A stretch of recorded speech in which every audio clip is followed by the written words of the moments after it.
I did it when I didn't want to. This way, when I say yes, I really mean it. There is a very important point I want to make here. It concerns something I was confused about for a long time and finally understood. Taking care of yourself does not mean doing it all alone. Creating a good relationship with yourself is not done in a vacuum without relationship to other people. If it were, we could all become hermits for a few years until we had a perfect relationship with ourselves, and then just emerge and suddenly have perfect relationships with others. It is important that we are able to be alone, of course, and some people do need to withdraw from outside relationships to a certain degree until they feel really comfortable with themselves. Sooner or later, though, we need the reflection that a relationship offers us. We need to build and strengthen our relationship with ourselves in the world of form through interaction with other people. The difference in these approaches is the focus. In the old world of relationships, the focus was on the other person and on the relationship itself. We communicated for the purpose of trying to get the other person to understand us and give us more of what we needed. In New World relationships, the focus is on building our relationship with ourselves and the universe. We communicate to keep our channel clear and to give ourselves more of what we need. The words we speak may even be the same, but the energy is different, and so is the result. For example, suppose I'm feeling lonely and want my partner to spend the evening with me, although I know that he is planning to do something else. Previously, I might have been afraid to ask for what I wanted directly. I probably would have stayed home alone and focused on learning to enjoy being alone. Later, when I talked with him, I would feel some resentment, though I wouldn't admit it either to myself or him. Feel this resentment and become guilty and resentful toward me. None of this would come out in the open until later when we were having an argument, and I might say, "Well, you don't care about my feelings anyway, you never want to be with me." At this point, I'm communicating to him telepathically my underlying feeling that he is responsible for my happiness. Now, hopefully, I would be more direct from the beginning. I'd say, "I know you have other plans, but I'm feeling a need for connection right now, and I would love it if you would spend the evening with me. I'm taking responsibility for asking for what I want, and in doing so, I'm actually taking care of myself even though I'm asking for something from him." The key here is that my focus is on myself, for this is what I'm feeling and this is what I want. I have to be willing to make myself vulnerable to do this, but I have found that it is the willingness to say what I feel and want that makes me feel whole. In a sense, I'm already feeling more fulfilled because I was willing to back myself up. Everything is out in the open, and he's free to respond honestly. Hopefully, he will check inside to find out what's true for him. If he wants to fulfill my request, that's icing on the cake. If he doesn't, I may feel sad or hurt. I'll communicate my feelings again. I'm doing it for my own sake, to keep myself clearer and then let go. I'll use that evening as a time to go deeper within myself and strengthen my connection with the universe. I've found a very interesting thing when I communicate truthfully and directly in a non-blaming, non-judgmental way and say everything I really want to say. It doesn't seem to matter so much how the other person responds. They may not do exactly what I want, but I feel so clear and empowered from taking care of myself that it's easier to let go of the result. If I keep being honest and vulnerable with my feelings to my partner, family, and friend, I won't end up with hidden needs or resentment. When you take care of yourself this way, more often than not, you do get what you ask for. If not, the next step is to let go inside yourself and tune into what your intuition is telling you to do next. Always let it take you to a deeper connection with yourself and the universe. Thus, an important part of creating a loving relationship with yourself is to acknowledge your needs and to learn to ask for what you want. We are afraid to do this because we are afraid to appear too needy. It's the hidden, unacknowledged needs, however, that cause us to seem too needy. They aren't coming out directly, so they come out indirectly or telepathically from us because they intuitively know they can't help us if we aren't acknowledging our need for help. It's paradoxical that as we recognize and acknowledge our own needs and ask for help directly, we are actually becoming stronger. It's the male within supporting the female. People find it easy to give to us, and we feel more and more whole following the energy. I have found that when I'm willing to trust and follow my energy, it leads me into relationships with the people from whom I have the most to learn. The stronger the attraction or reaction, the stronger the mirror. So the energy will always lead me to the most intense learning situation. It can be frightening at first to try to live this way. We have always been terrified to trust our own feelings, especially in the realm of relationships and sexuality, because this energy is so intense. so changeable and unpredictable. We fear that our chaos will reign. We're terrified of being hurt or hurting someone else. We don't trust that the universe knows what it's doing, or else we don't trust ourselves to be able to accurately follow our inner guidance. And there's good reason for this. In the area of relationships, we have so many old patterns and addictions that it is often difficult to accurately hear our intuitive inner voice. Following your energy does not mean acting out every impulse, feeling, or fantasy that you have of that would be the road to chaos. In order to follow your energy constructively, it's important to be aware of the various selves or voices within you, which may at times have conflicting feelings and needs. Through this kind of awareness, you can begin to sense the deeper intuitive feeling of where the life force is trying to take you, while honoring important agreements, boundaries, and commitments you may have with others. Until now, most of us have avoided dealing with our fears by constructing stringent rule structures for all our relationships. Every relationship is fitted into a certain category, and each category has a list of rules and appropriate behaviors attached to it. This person is a friend, therefore I behave this way, or this person is my husband, therefore he is supposed to do these things, or this son is in my family, so this is how we act with each other, and so on. There's very little space left to discover the truth of each relationship. Some people rebel against these rule systems and purposely create relationships that go counter to our established cultural norms, and sometimes this is the case with non-monogamous relationships, homosexual, bisexual relationships, and so on. Motivated mainly by rebellion, these relationships may be largely reactions against the rules, and still may not involve a true attunement to our real needs. Just as every being is a unique entity, unlike anyone else, every connection between two or more beings is also unique. No relationship is exactly like any other. Furthermore, the nature of the universe is constant change.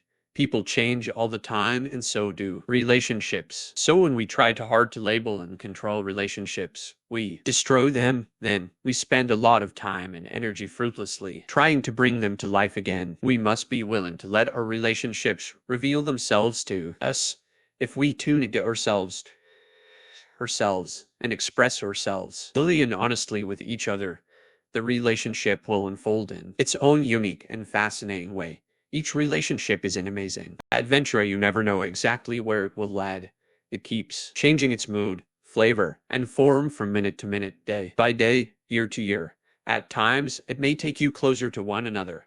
At other times, it may take you farther apart. Commitment and intimacy. When we discuss the idea of trusting and following our energy, people often ask where the concept of commitment fits into this picture. Because we have been so focused on externals, most of us have attempted to make a commitment to an external relationship. What we are really committing to is a certain set of rules. I agree to behave in such a manner so that we can feel secure about this relationship.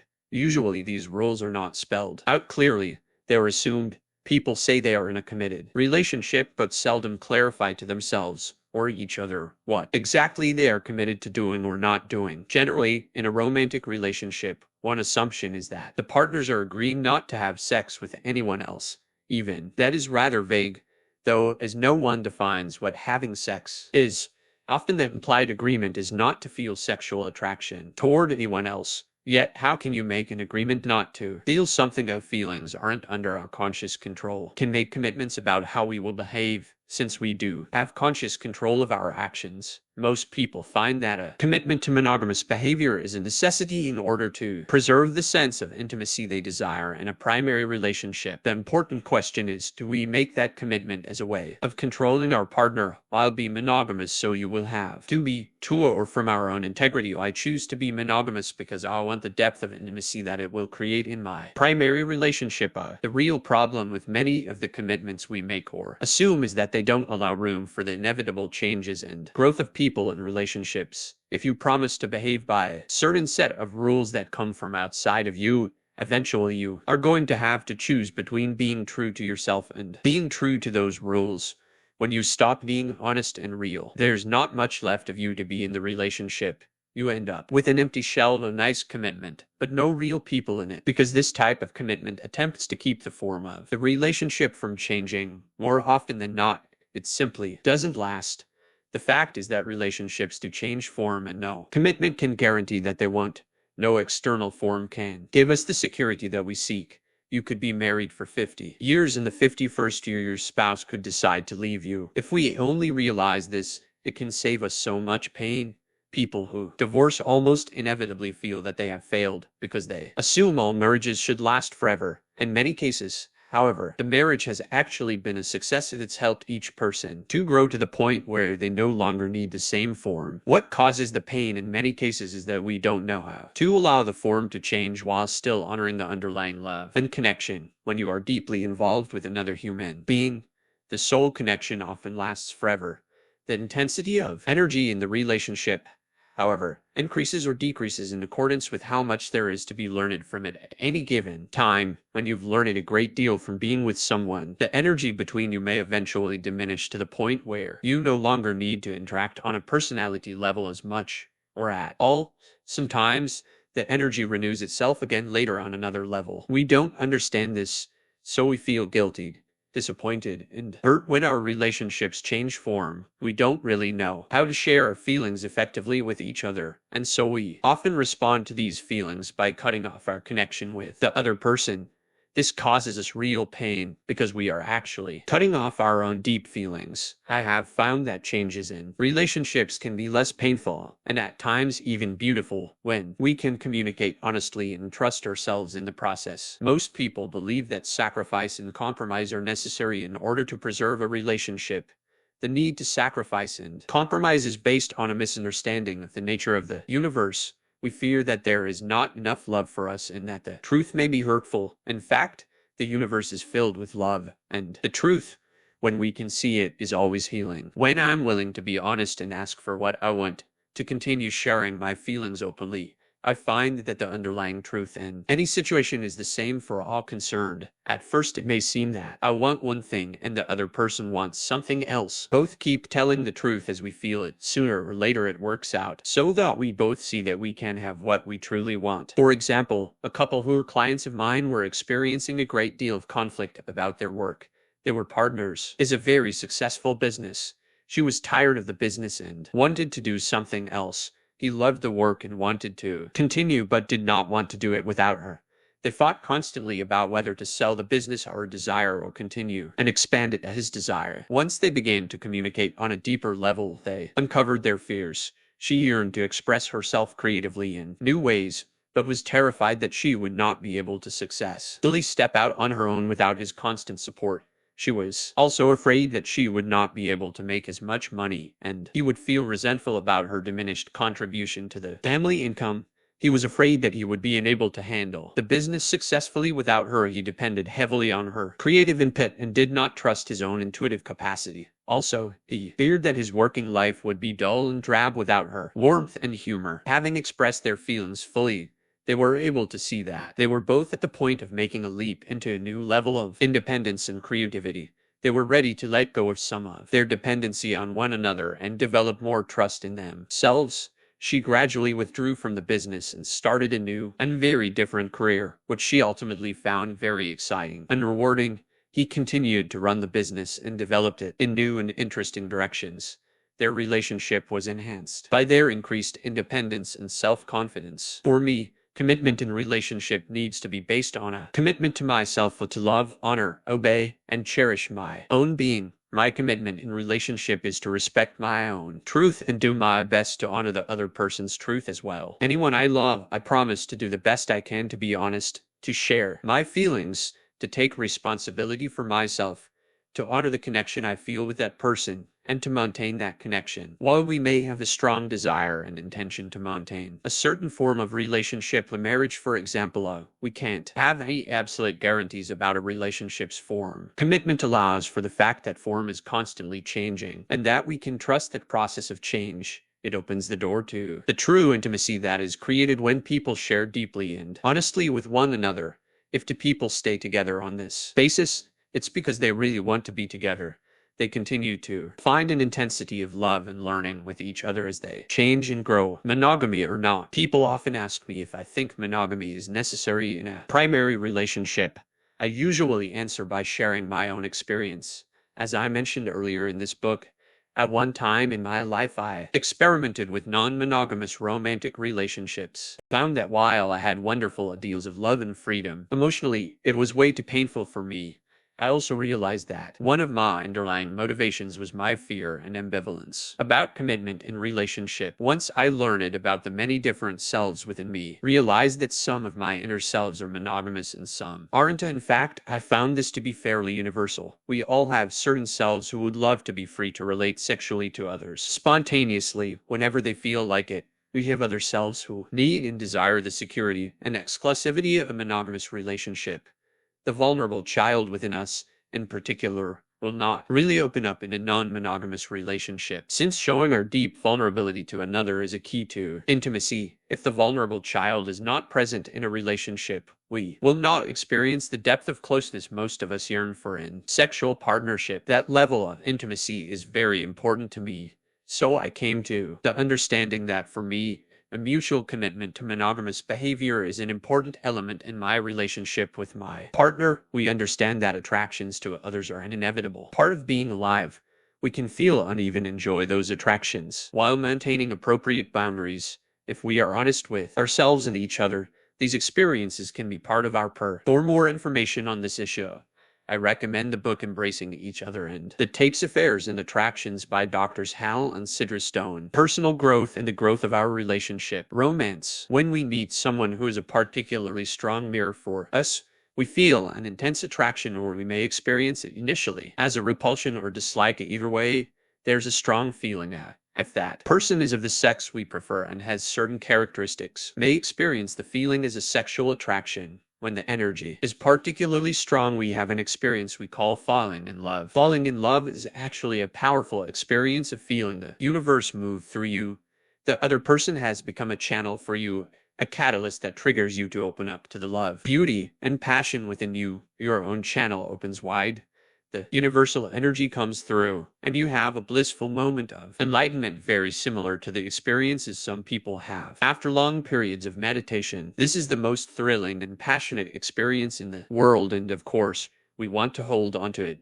Unfortunately, don't realize that we are experiencing the universe within ourselves. We recognize that the other person has triggered this experience, and we think it is him or her that is so wonderful. At the moment of falling in love, we are accurately perceiving the beauty of that person's spirit, but we may not recognize it as a mirror of our own. We just know that we feel this great feeling when we are with them. So we often begin to give our power away to them and start to put our source of happiness outside of ourselves. The other person immediately becomes an object of something we want to possess and hold on to.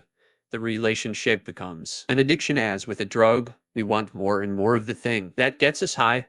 The problem is that we get addicted to the person's form, not recognizing that it's the energy we want. We focus on the personality and the body and try to grab onto it to keep it. The minute we do this, the energy gets blocked. By grabbing hold of the channel so tightly, we are actually strangling it and closing off the very energy we seek. True passion brings us together, but our neediness often takes over. Shortly thereafter, the relationship starts to die almost as soon as it blooms. Then we really panic and usually hold on even tighter. The initial experience of falling in love was so powerful that we sometimes spend years trying to recreate it, but often, the more we try, the more it eludes us. It's only when we give up and let go that the energy may start to flow again, and we can experience that same feeling. Such is the tragic nature of romance in the old world. Spent thousands of years trying to work this one out. Our favorite songs, stories, and dramas reflect and reinforce the externally addicted nature of our relationships and the resulting pain and frustration. In the new world, we are discovering something simple and beautiful that can heal much of our pain. The greatest romance of all can be our love affair with life. A love affair. I am finding that being alive is a love affair with the universe. I also think of it as a love affair between my inner male and female, and between my form and my spirit. As I build and open my channel, more and more energy flows through. I feel greater intensity of feeling and passion. Being in love is a state of being that is independent of any one person. Certain people, however, seem to intensify or deepen my experience of the life force within me. I know that those people are mirrors to me, and that they are also channels for special energy in my life. I move toward them because I want the intensification that I experience with them. I feel the universe moving through me to them and moving through them to me. This could happen through any form of exchange. The energy itself lets me know what is needed and appropriate need.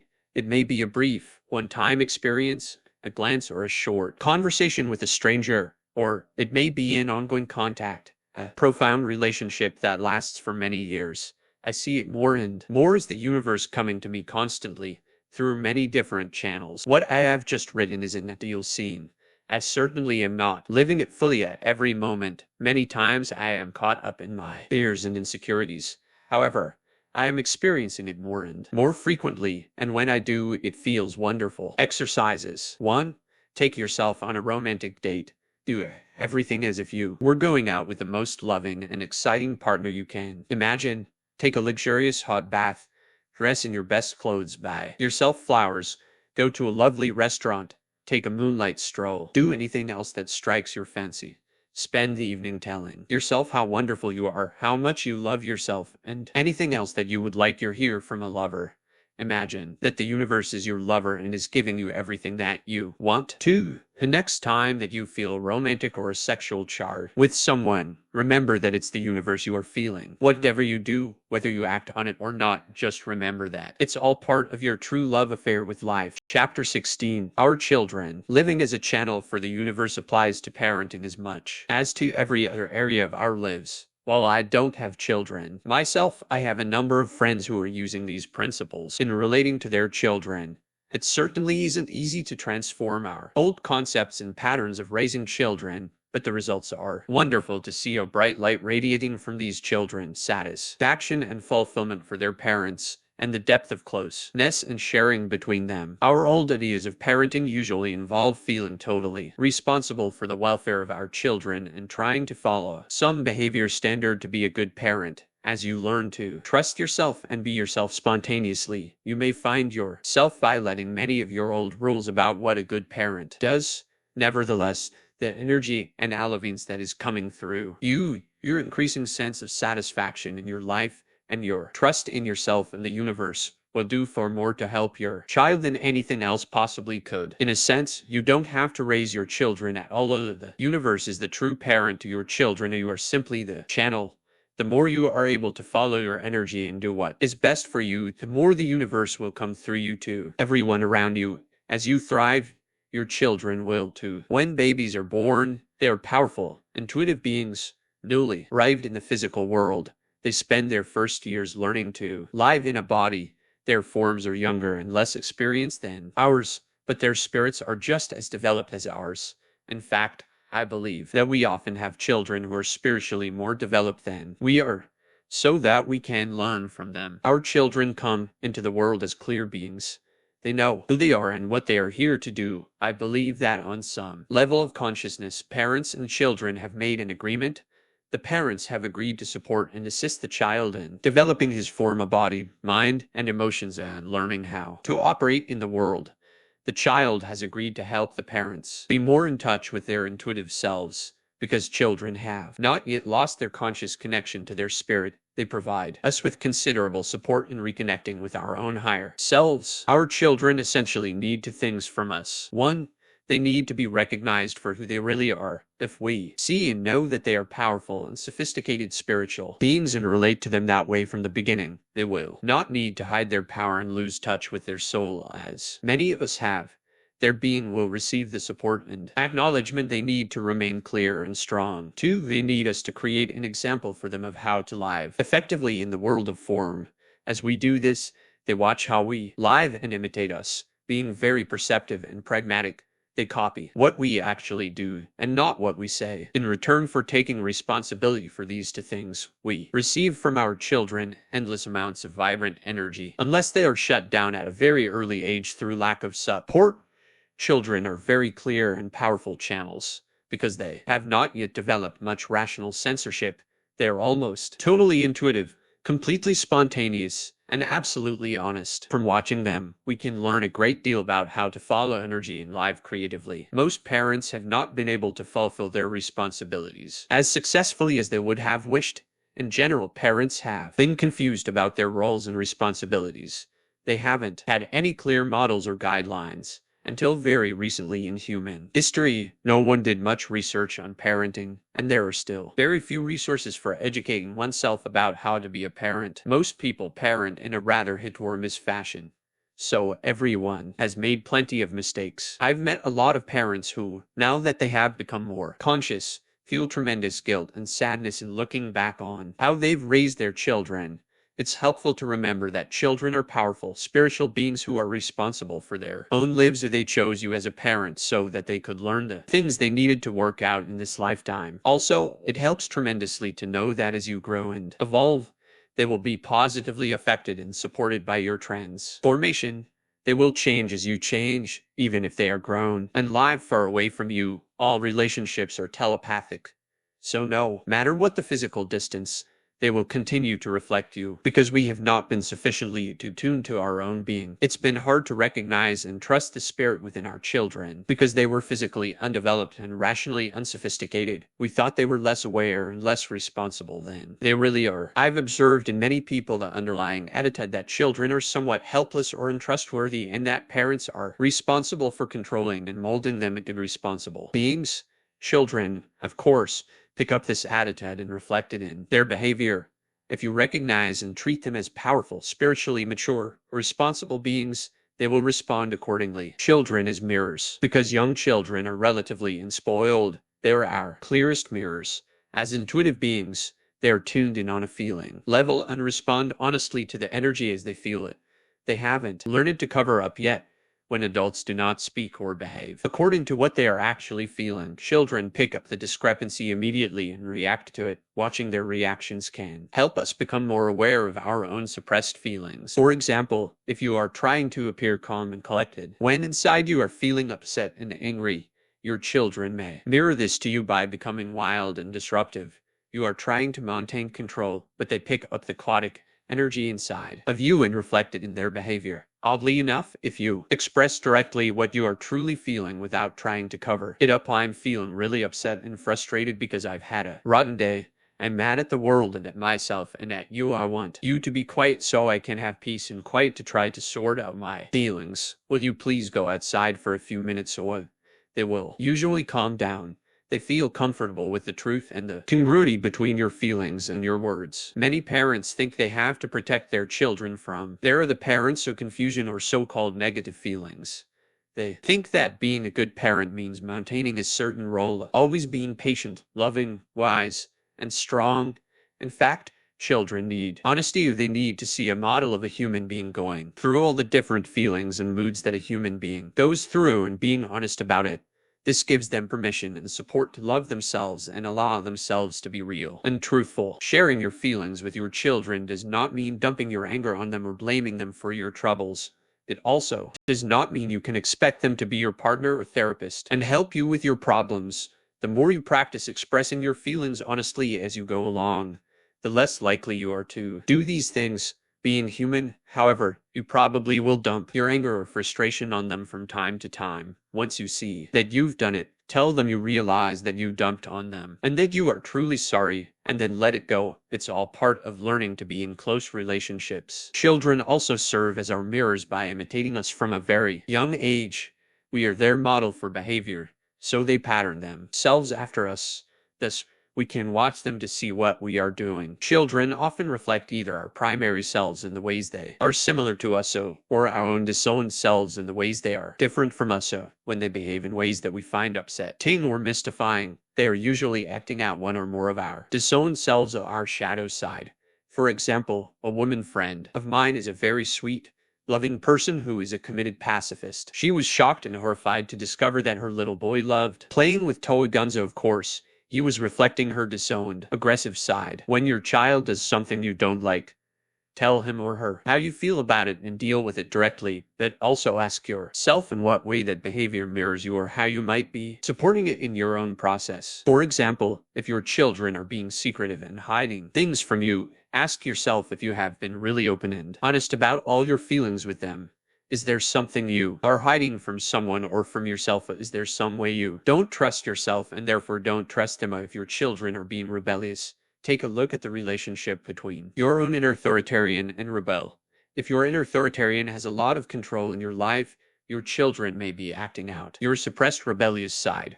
Or if you've acted out the rebel a lot in your life, they may be imitating you. Take a good look at how these problems reflect your inner process.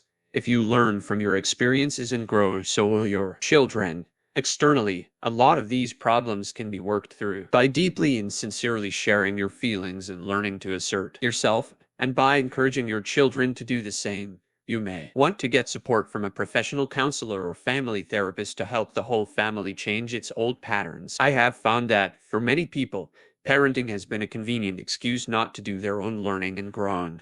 Frequently, parents spend most of their time focusing on their children, trying to make sure that the children learn and grow properly, and taking responsibility for their children's lives. They abandon responsibility for their own lives. This has the unfortunate result of making the children feel unconsciously that they have to take responsibility for their parents because their parents are sacrificing for them. Children may imitate their parents' behavior by taking responsibility for other people, or they may rebel against the pressure to conform to their parents' expectations by acting at the opposite of what their parents want. Parents need to shift the focus of their responsibility from their children back to themselves, where it belongs. Remember that children learn by example. They will tend to do what you do, not what you tell them to do. The more you learn to take care of yourself and live a fulfilling, happy life, the more they will do the same. This doesn't mean you should abandon or ignore your children. It doesn't mean that you let them do whatever they want. Are in a deep relationship with them, and like any other relationship, it takes a lot of caring and communication. It's important for all of you to express feelings, make needs known, and set clear boundaries. Furthermore, you have accepted certain responsibilities to care for them physically and financially. You have a right to require their co-responsibility and cooperation in that process. The key is in your attitude. If you truly see your children as powerful, responsible entities and treat them as equal to you in spirit, all while acknowledging that they are less experienced than you in form, they will mirror that attitude back to you. From the time they are born, assume that they know who they are and what they want, and that they have valid feelings and opinions about everything, even before they can talk. Ask them for their feelings about things they are involved in and trust your intuition and the signals they gave you to know what their answers are. For example, ask them if they'd like to be included in an outing or if they'd rather stay home with a babysitter. Trust your feelings about which choice they are making and proceed accordingly. Then pay attention to the signals they give. If you take them on an outing and they cry the whole time, next time try leaving them with a babysitter. As they grow older, continue to include them in family decisions and responsibilities. As much as possible, allow them to make their own decisions about their personal lives. This means they may sometimes have to deal with the consequences of making certain decisions. Offer them your love, support, and advice, but let it be understood that their lives are basically their own responsibility. Be sure you set your own boundaries clearly on what is okay and what isn't. Making their own decisions does not include the right to take advantage of you. Above all, try to communicate your honest feelings to them and ask them to let you know how they are feeling. Almost all family problems arise from lack of communication. Your children certainly aren't going to know how to communicate clearly if you don't know how. It seems to be terribly difficult for parents to give up living their children's lives for them and start living their own. In order to do this, parents have to be willing to admit how dependent they really are on their children and how frightened they feel about letting go of them. These feelings are usually masked by a reverse projection. The parents will tell themselves that their children are dependent on them and won't be okay if their parents start focusing on fulfilling their own needs. I have found that this is a false issue. The real issue is the parents' feelings of dependency on their children, which they usually aren't even conscious of. Children are so alive and exciting. Parents often secretly fear that their lives will be drab and dull without their children, or perhaps they are just afraid to face themselves. Once they recognize and acknowledge these feelings, they will begin to deal with the emptiness within themselves and their lives. They will begin to look at what they want and how they can satisfy themselves. They will begin to trust their own gut feelings about things and act on them. At this point, the children really start to flourish. They are finally liberated from the unconscious task of trying to take care of their parents, so they are free to make their own lives worthwhile. The children start doing what they really need to do for themselves. They can now become the channels they truly are. One couple who are close friends of mine have a beautiful daughter. Since before she was born, parents were aware of her as a powerful being and felt that they were in communication with that being. A few minutes after she was born, I was holding her and she looked strongly and directly into my eyes. I had previously heard that babies can't focus at such an early age. It was quite apparent to me that she was well aware of what was happening. She has been raised much as I have described. She has always been afforded the respect that she deserved and was treated as a highly conscious entity. As a result, she is a truly remarkable child. Wherever she goes, people remark on her strong presence. It's easy to see that she is an open channel for the universe. Meditation. Get comfortable, relax, and close your eyes. Take a few deep breaths and move your awareness into a deep, quiet place within you. Picture or imagine your child in front of you. Look into his or her eyes and sense the powerful being within. Take a little time just to be with this experience and receive any feelings, ideas, or impressions about who your child really is. Communicate to him or her your own words, your respect and appreciation. Imagine that your child is communicating to you his or her respect and appreciation. If you have more than one child, do this with each one of them. This meditation is effective in opening the love and communication between you and your children, whether they are infants or adults. Exercise. Practice telling the truth to your children and expressing your feelings honestly with them even if you feel vulnerable and uncomfortable about not being in control. Ask them how they feel about things and try to really listen to what they have to say. If you are tempted to give advice, ask them if they want to hear it first. They don't. Tell them your feelings instead. Chapter 17. Work and play. Our culture is obsessed with achievement and productivity. A result, we have an epidemic of workaholism in which most of us push ourselves much harder than is necessary or healthy. To learn to relax, nurture ourselves, and have fun. Some people carry the opposite polarity. They know how to relax and play, but have difficulty focusing and working hard enough to accomplish things. When you're following your energy and doing what feels right to you, moment by moment, the distinction between work and play tends to dissolve. Work is no longer what you have to do and play what you want to do. When you are doing what you love, you may work harder and produce more than ever before, but you will experience such enjoyment and pleasure in your work that at times it may feel like play. Each one of us has a true purpose and each one of us is a unique channel for the universe. We make a contribution to the world just by being ourselves every moment. There need not be rigid categories in our lives, so this is work. This is play. It all blends into the flow of following the universe, and money flows in as a result of the open channel that's created. Work is no longer something you have to do in order to survive and sustain life. Longer work just for the sake of making money. Instead, the delight that comes from expressing yourself becomes the greatest reward. The money comes along as a natural part of being alive. For some, working and getting money may no longer even be directly related to each other. You may experience that you are doing whatever you have the energy to do and that money is coming into your life. It's no longer a matter of you do this and then you get money for it. The two things are simply operating simultaneously in your life, but not necessarily in a direct cause and effect relationship. In the new world, it's difficult to pin life's work and true purpose down to any one thing. In terms of looking for a career, our old world concept told us that when we became adults, we had to decide what our career would be and then pursue an education or other steps to achieve that career. The career would then be pursued for most or all of our life. In the new world, many of us are channels for a number of things that may come together in fascinating combinations. Perhaps you haven't found your career because it doesn't exist yet. Your particular and unique way of expressing yourself has never existed before and will never be repeated again. As you practice following the energy in your life, it may lead you in many directions. You may express yourself in a variety of areas, all of which will begin to synthesize in some surprising, interesting, and very new, creative way. You will no longer be able to say, I'm a writer or a fireman or a teacher or a housewife. You may be a combination of all of those things. You'll be doing what you love, what you're good at, what comes easily to you and has an element of challenge and excitement to it.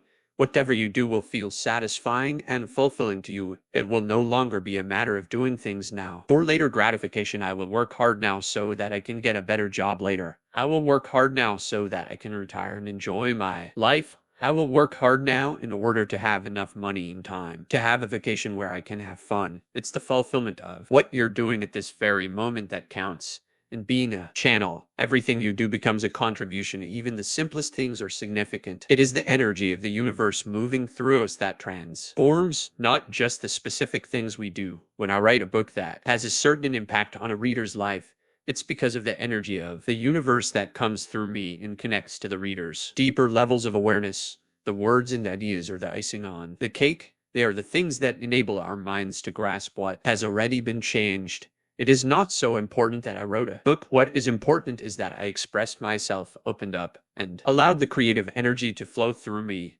That creative energy is now penetrating other people and things in this world.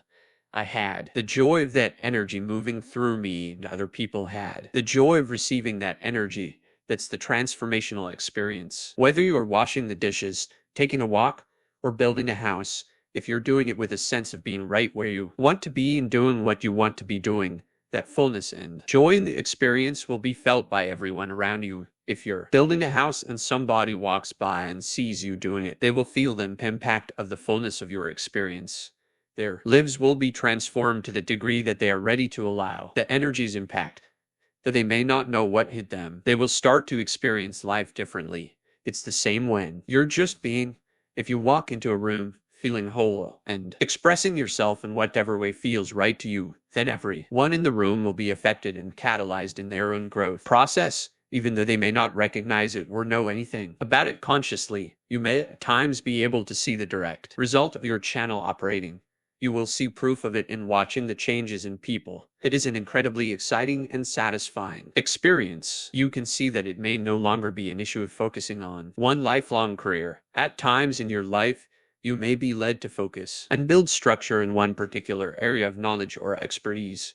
You may choose to learn certain skills that you will use to allow your channel to function in a way that it wants to function. To do this, you will be led through the learning experience easily and naturally. The process of learning will be just as satisfying as the doing. In other words, it is no longer necessary to sacrifice in the moment so that in the future you will be able to have what you want. The learning process can be fun, joyful, and exciting. Experience it as being exactly what you want to be doing at that time. Practicing, learning skills, going to school, all of this can be fun and fulfilling when you are following your intuitive guidance. The work you do as a result will also be a learning experience. For example, I teach workshops, not because I've mastered the information and I am the expert, but because I love to share myself. In this way, this sharing deepens my learning experience. Again, there is no strong boundary between learning and teaching. Just as there is no wall between work and play, it all begins to blend and weave into one integrated and balanced experience. Most people do have some sense, at least deep inside, of what they would love to be doing. This feeling is often so repressed, however, that it is experienced only in the form of some wildly impractical fantasy. Something you could never do. I always encourage people to get in touch with these fantasies. Observe and explore thoroughly your most incredible fantasy of how you'd like to be and what you'd like to be doing. There is truth in this desire. Even if it seems impossible, there is at least a grain of truth in the image. It is telling you something about some part of you that's wanting to be expressed. Your fantasies can tell you a great deal about yourself. Many times, I've found that people have a strong sense of what they would like to do, yet they take up a career that is very different from their desire. Sometimes they go for the opposite because they feel it is practical or will gain the approval of their parents or the world. They figure it is impossible to do what they really want, so they might as well settle for something else that comes along. Encourage people to risk exploring the things that really turn them on. The following are examples of people I've worked with and their exploration of their true purpose. 1. A brilliant and talented woman I know had been working with sick and dying people for many years. Although she was a great nurse and powerful healer, it became evident to her that she needed to be where she could express herself more creatively. Encouragement. She started working fewer days as a nurse and began leading workshops and counseling people. Because she's doing this, she feels more fulfilled and those around her feel her fulfillment as well. 2. Joseph was a young man in his early 20s. Following family tradition, he went into business with his father and brothers, was very successful in real estate and contracting. The problem was he knew there was something else he wanted to do with his life. After lots of encouragement from the group in one of my workshops, he admitted that he wanted to work in the arts, but knew his family would frown on it. He most wanted to be a dancer. The first step was admitting to himself what he wanted to do. Eventually, he mustered the courage to take dance classes. He had a lot of talent and immediately attracted the attention of the teacher. He continued to explore this form of artistic expression. When he supported his desires, he actually found that his family was equally supportive. 3. A close friend of mine had 3 children, no college education, and was living on welfare. Her desire was to get into business. She intuitively felt she was going to handle large amounts of money, but considering her situation, this didn't make sense. Nevertheless, she decided to explore some possibilities in the financial district of San Francisco. She was immediately hired as a receptionist as she went on to be an administrative assistant and continued to rise to higher levels of skill and responsibility. She eventually reached her goal of being a stockbroker. Doing and her children are flourishing as well. 4. A woman who came to a recent workshop of mine shared that she'd been a talented pianist with hopes of becoming a concert pianist. Then, for several reasons, the most predominant being a lack of faith in herself, she had given up her dream. She started working in an office and found that between work and her children, she had little time for her music. After 15 years, she felt it was simply too late to ever go back to the piano. She felt the time she had lost in not playing rendered hopeless any chance of being great. Despite all her doubts, we encouraged her to at least start playing again. I assured her that if she was doing what she loved, it would come back to her easily. As she opened to this idea, she started opening to herself. Her sense of hopelessness was replaced by a renewed sense of power. She called later to say she had been playing the piano and feeling great about it. A friend had asked her to play accompaniment for a choral group and she was feeling very excited about the musical possibilities starting to happen for her. Meditation. Sit or lie down in a comfortable position. Close your eyes and relax. Take several slow, deep breaths, relaxing your body more deeply with each breath. Take several more breaths and relax your mind. Release and relax all the tension in your body. If you want, imagine that your body is almost sinking into the floor, bed, or chair. From this very relaxed place inside, imagine that you are doing exactly what you want in your life. You have a fabulous career that is fun and fulfilling for you. You are now doing what you've always fantasized about and getting well paid for it. You feel relaxed, energized, creative, and powerful. You are successful at what you do because it is exactly what you want to be doing. You follow your intuition moment to moment and are richly rewarded for it. Exercises. 1. Follow any impulses you have in the direction of your true workplace creative desires, even if it seems totally unrealistic. Follow the impulse anyway. For example, if you're 65 years old and have always wanted to be a ballet dancer, go to a ballet class and observe, or, if you want, take a beginning class. Watch some ballet and imagine that you're a dancer. While alone at home, put on some music and dance. This will get you in touch with the part of yourself that wants to be expressed that way. You may end up dancing much more than you thought possible, and you may be led to other forms of expression that will feel as good. 2. List any fantasies you have had around work, career, or creativity, and beside that, list the action you plan to take to explore this. 3. Write in a ideal scene a description of your perfect job or career exactly as you would like it to be. Write it in the present tense, as if it were already true. Put in enough description and details to make it seem very real.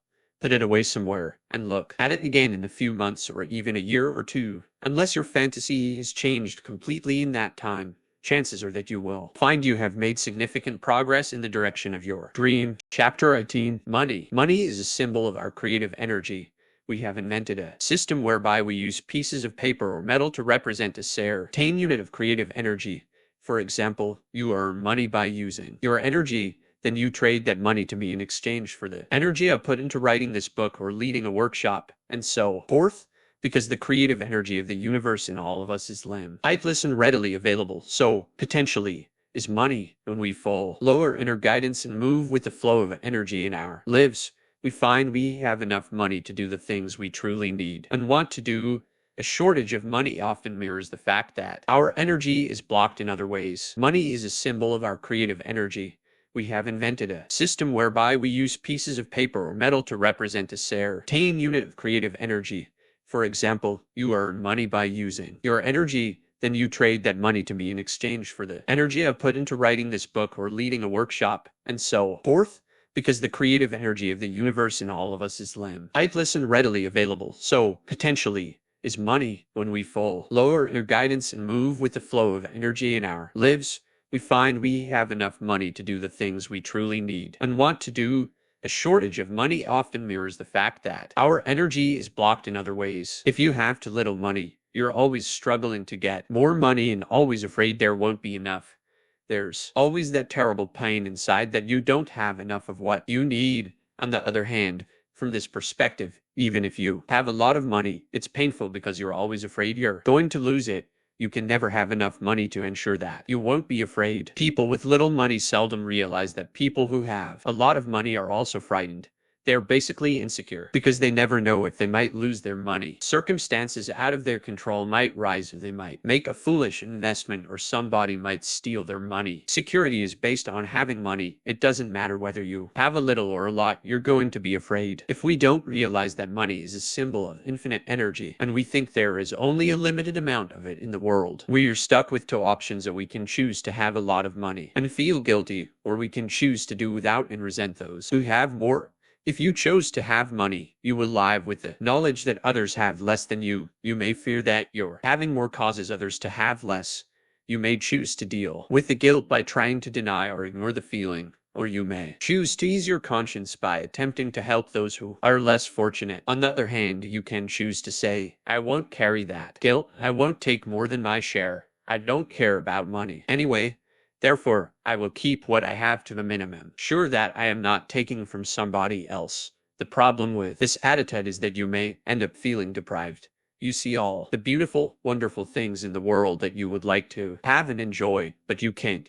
You see other people who have more than their share of money and you resent them. Basically, in this old world framework, we must choose either guilt or resentment. The old world structure demands we do things out of our individual strength, instead of allowing the universe to do it. We have to work really hard to get what we want with the work ethic that says work hard, sacrifice, and struggle. Most of us have that's so deeply embedded in us that we don't allow ourselves to succeed financially or in any other way except through hard work, struggle, and sacrifice. If you are succeeding in making money, you are also paying a price emotionally and often physically. People frequently drive themselves to the point of sickness or death, struggle and sacrifice emotionally, and in the end, even though they have achieved worldly success, they still feel deprived and empty, or people refuse to go after it at all. Look what it leads to: struggle, sacrifice, pain, and deprivation of oneself. So I simply won't deal with it. I'll get by on the absolute minimum amount of money in my own life. Often more sensitive, spiritually inclined people choose this route so they can focus on more meaningful things. The problem with this is you're actually depriving yourself of dealing with one of the most exciting and beautiful things in life. If you're denying money, you're also denying a big part of the energy of the universe and the way the world works. People who choose the denial route usually don't know how to handle money and refuse to learn anything about it. Money in the new world. The new world is based on trust of the universe within us. Recognize that the creative intelligence and energy of the universe is the fundamental source of everything. Once we connect with this and surrender to it, everything is ours. Emptiness is filled from the inside. We realize that money is a reflection of the energy moving through our channel. The more we learn to operate in the world based on trust and our intuition, the stronger our channel will be and the more money we are likely to have. The money in our life is based on our ability to listen to our inner guidance and risk acting on it. You let go of trying to control and you learn how to listen to the universe and act on it. Money increasingly comes into your life, flows in an easy, effortless, and joyful way because there is no sacrifice involved. You're no longer attached to it. Instead, you can experience the joy of learning how to follow the energy of the universe. Money is an extra bonus in the process. You know that the money is not really yours, or it belongs to the universe. You act as a caretaker or steward for the money. Use it only as you are directed by the universe through your own intuition. There is no fear of loss because you know you are always taken care of. The money may come or go, but you can't lose the joy and fulfillment in your life.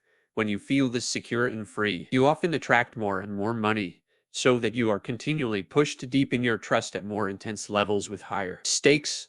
Ultimately, As channels, many of us will be called upon to handle large amounts of money from this place of surrender and commitment to the higher power. This is one of the ways that the power of the universe can be wielded effectively to transform the world. Active and receptive. There are active and receptive aspects of the process of channeling money, as in every other creative process. The masculine or active way of making money is to go after something you want and go for it. The feminine or receptive way of making money is to attract what you want to you. We have to be able to do both. We need to release the outgoing energy that wants to move toward a certain goal and risk fearlessly acting on it. We also need to practice nurturing ourselves, appreciating ourselves, and becoming attuned to our inner selves so that we can attract and receive what we want. Many people are developed on one side or the other. They either know how to go after things but have a hard time attracting things to them, or they know how to attract things but are afraid to go out after them. Often a balancing process is necessary. You may need to learn to receive the gifts, appreciation, love, and energy coming to you. You may need to practice outflowing your energy into the world, which keeps it flowing through your channel. This way, energy doesn't get blocked on either end. This means, on a practical level, you have to be willing to take some risks in the area of work and money. If you do only what you think you should do in order to make money and be secure, then you won't listen to the intuitive voice that tells you what you really need to do. This can be very scary when it entails your job and your money. People often want to know, what do I do if my intuition tells me not to go to work one day? What do I do then? Or will I lose my job if taking off a day from work seems too risky? It may not be the best choice for you yet. You may need to strengthen your channel by following your impulses in smaller ways at first. You may call in and take half a day off, or you may plan for a 3-day weekend. One day, though, you may wake up and know I just don't want to go to work, and you will follow through with this and feel good about it. Usually, when my insides tell me to take time off, I need some nurturing, some peace and quiet, some creative time for inspiration to come through, or time to simply feel old feelings stirring up inside, feelings that need to be felt and released. If you risk following your impulse, you will find, maybe a few hours or days later, your energy will actually be renewed. You will be able to go back and do what needs to be done in a fourth of the time. You'll do it in a much more inspired and creative way. Anything can happen if you risk and trust yourself. While home, you may receive a phone call from a person offering you a better job that pays much more money. That happened to a friend of mine. You may get a creative inspiration that will open up a fun, prosperous opportunity for you, or you may get an inspiration to go visit someone who will give you a lead to a great adventure. You hate your job, though your energy for it won't come back. Also, because your true creative energy is blocked, you will continue to feel blocked financially. Eventually, you will probably leave your job because you cannot stay stuck in such a place for long. Basically, the whole issue of money is doing what you really want to do as much of the time as possible. The universe will reward you for taking risks on its behalf. It's important that the risks you take are proportionate to the level of structure you're building. In other words, if you're just beginning to learn how to trust and follow your intuition, you probably don't want to make $1 million deal on a gut feeling. You probably don't want to leap off a building and hope that you can fly. It is important that you build small things first. Practice following your intuition in everyday things. Say no, even though you're feeling pressured to say yes. Do the thing you want to do, even though you don't know why. Do it on an impulse. Make that call. Enroll in that class. Think of the things you love to do and do them. This will strengthen you to the point where you can make the big leaps. Balance. Once you understand the basic process of learning how to follow your intuition and act on it, you have your groundwork for channeling money. There are, though, some aspects of relating more specifically to money that are important to know. Balance is an important quality to develop in building the structure of your channel. If you have been extreme in one direction, you may have to go to the extreme in the other direction in order to integrate and balance both aspects of everything.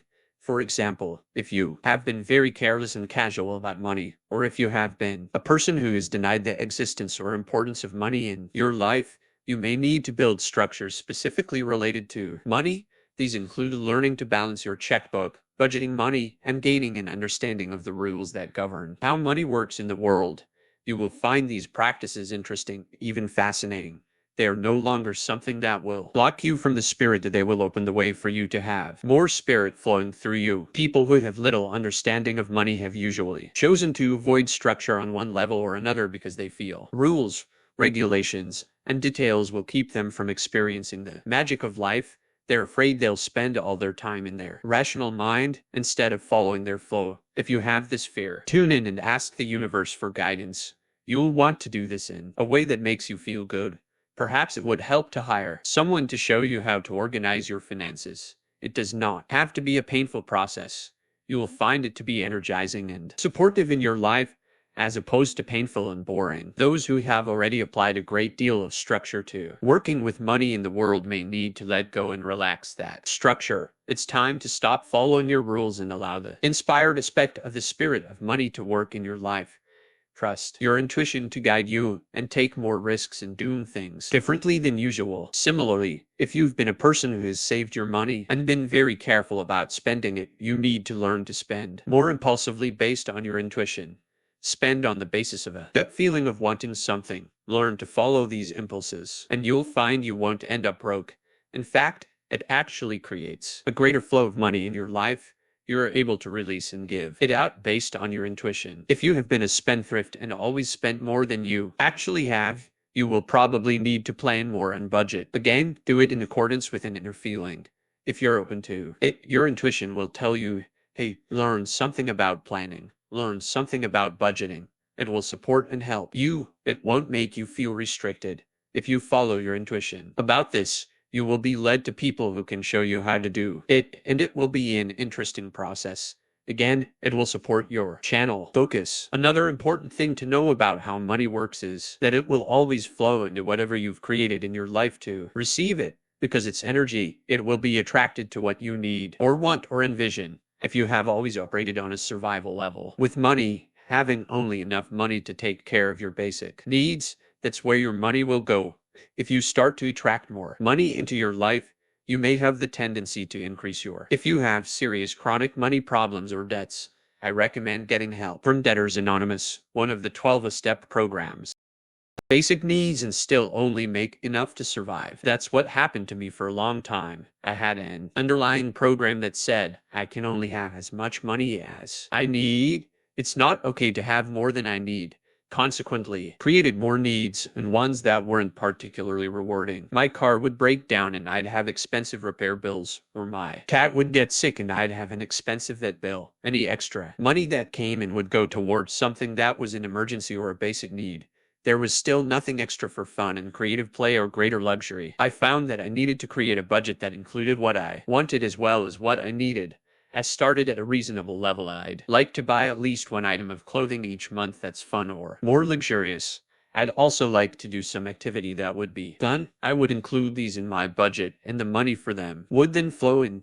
That's the power of budgeting. A budget is like a blueprint. If you create a list, a picture in your mind of what you want to have in your life, you will create the necessary money. You can just keep expanding step by step. My money history. For most of my adult life, I had very little money. I never focused much on money. I wasn't particularly interested in it. Essentially, I did whatever I had to do to pay my rent and bills, but I put most of my time and attention into my education and my pursuit of consciousness and creative expansion. I always did whatever I needed to get the money, the various projects, housework, odd jobs, even my own business. Only one time in my entire life did I have a 9-to-5 job for 6 months. I was used to living on the edge without much sense of where my money was coming from. In those years, I learned to trust that somehow the money would be there. Sometimes I would get down to my last dollar and then somehow or other more money would come. I was always cared for. Then, gradually, as I began to use this process more and more, learning to trust my intuition and act on it, learning to listen to my inner guidance and risk putting myself out in the world, I developed a career counseling people, teaching workshops, writing, and publishing books. As I followed my passion, I began to earn more money and to lead a more abundant lifestyle. It continued to the point where I was actually making a good income and living in a beautiful apartment, doing most of the things that I wanted to do. I came to count on that amount of money, although it was never a secure thing. I was still living from month to month, but money always seemed to keep flowing. I constantly affirmed my trust in the universe to take care of me, and I tried to follow its guidance. But a time came, all of a sudden, when I had no money. Unexpected things happened, and I was caught short. I paid my rent and my bills, and I looked in my checkbook, and there was nothing left. I didn't have any savings or other resources to fall back on. That was a very startling experience because by that time, I was used to having a certain amount of money. What amazed me about this experience is that I had only 5 minutes of fear. I thought, oh my God, what am I going to do? Then I felt totally calm. I had to have that 5 minutes of fear. And then it was as if there were no more fears about money left. After that, I knew I was going to be okay. A key point to this is that I knew I would be willing to do whatever the universe asked me to do. I remember thinking, well, I love my apartment, but I could give it up. I love all the things I have, but I could give them up. If the universe wants me to go live in a tent in someone's backyard, I'll do that. It will probably be wonderful. There was an incredible feeling of trust in knowing that none of the things I might lose were that important. Whatever I did next, even though it might be totally different, would be wonderful too. I would be taken care of. It wasn't just an intellectual knowing, because I had already known this intellectually for a long time. Living through those 5 minutes of fear left me with a feeling of fearlessness. Emotionally, I knew that I was okay. It was a very profound experience. I ended up cutting back a little bit on my expenses and lifestyle. That felt fine and I didn't feel deprived at all. In fact, it was a nice discipline for a while. Everything I needed was provided. Money came to cover my expenses and I had a feeling of relief. I knew I had come to the level of income my firm could currently handle. I wasn't ahead of myself in any way, and from then on, it was as if I came to earth and was building from a solid foundation. That moment, I felt I was standing on a strong base of trust in the universe. From then on, I knew the amount of money in my life would keep expanding, and I would never go back to not having. After that happened, there was an increasing flow of money in my life. I moved to a new level of business and finance that I had never dealt with before. Had become really good at learning how to follow the universe on one level, but the new challenge was learning to trust at a more expanded level where the stakes were higher. In confronting this new level of prosperity, I felt at first rather ignorant and helpless. I knew I needed help, so I asked the universe to send me the right people to teach and guide me in this area. After interviewing a number of different financial advisors, I was led to both an accountant and a business manager who were perfect for me and who helped me learn what I needed to know. Like most people, I have found that as my income expands, my expenses and responsibilities seem to expand right along with it. Interestingly enough, it seems to work in reverse as well. I always seem to create exactly as much money as I need to support the lifestyle I have created. Sometimes, when I'm confronted with a large, unexpected expense, I wonder how it's going to get handled. One way or another, it always does, often in surprising and unexpected ways. It frequently seems as if some higher power within me is watching over me and making the whole thing work. My job is to keep learning more on a practical level about managing my business and financial situation while continuing to do my inner work of learning not to push myself so hard and how to relax and receive more easily.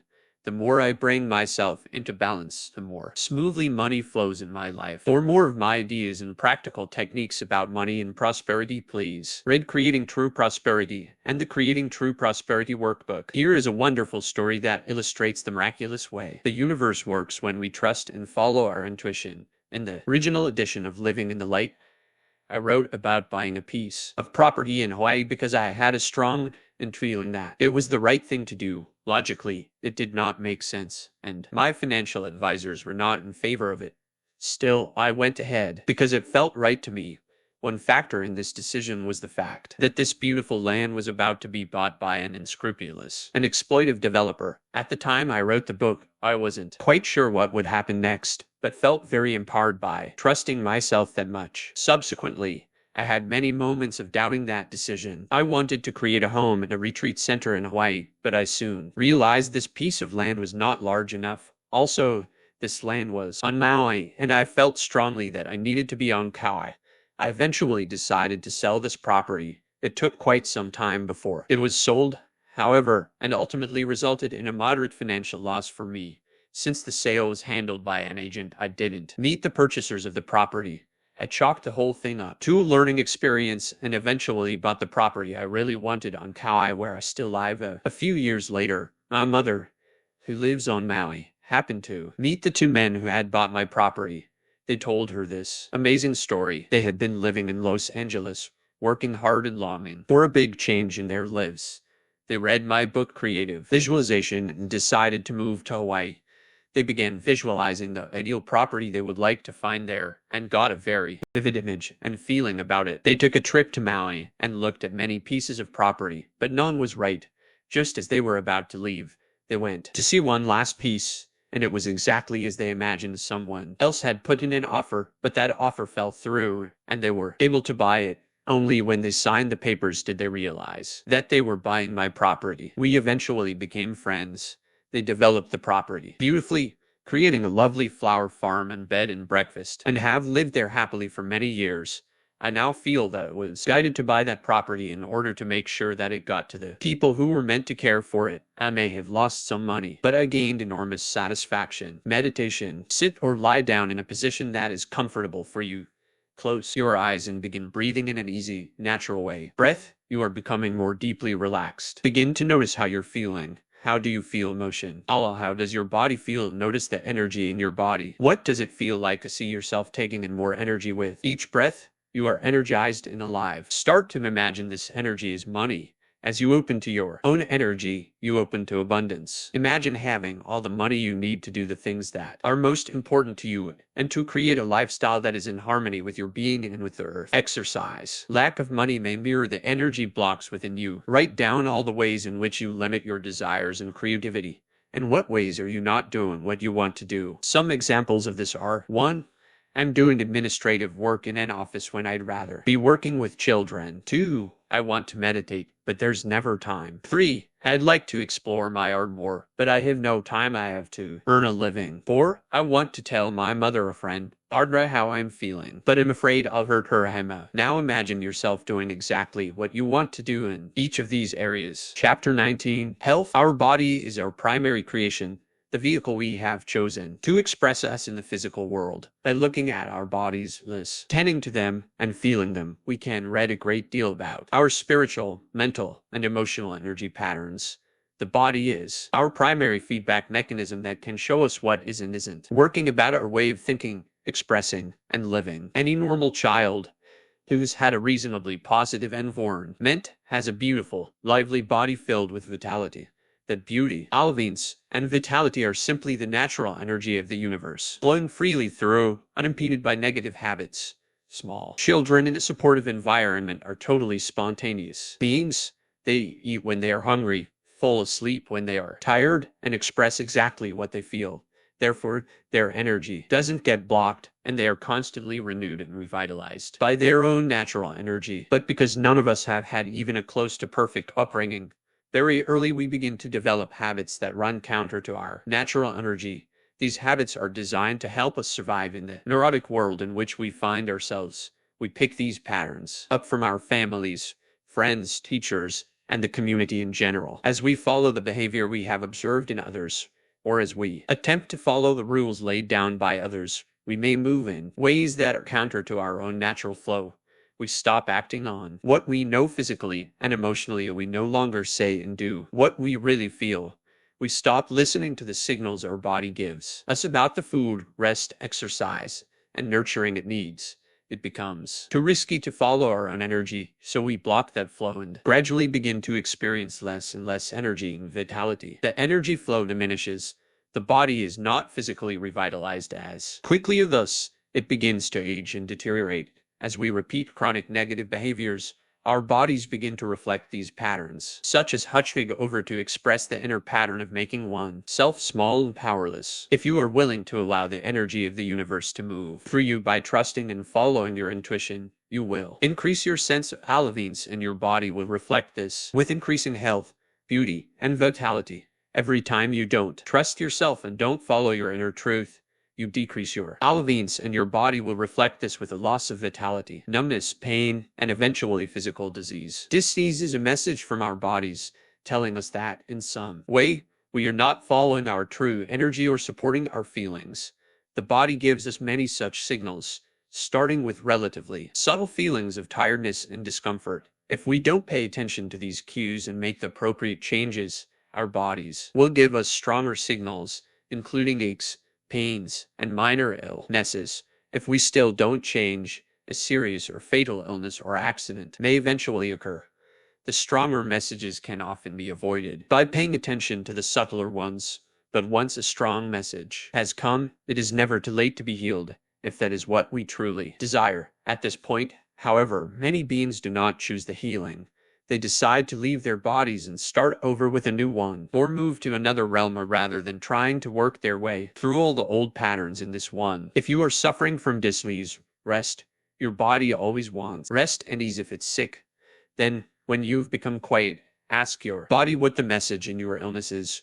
Your body will always attempt to tell you what you need in order to heal yourself. One of my friends had been having severe pain on the right side of her face. Intuitively, she felt the pain would ease if she'd open her mouth and state more of what she wanted and more of what she knew. She did this and the pain eased some, but it still wasn't gone. One night, in a mood of surrender, she told the universe she was sick of the whole thing and she asked for an answer. Then, she let go of thinking about the problem and went to sleep. In her dreams that night, her intuition told her to stop taking Brewer's yeast. She immediately discounted the entire message as bizarre and continued to take yeast.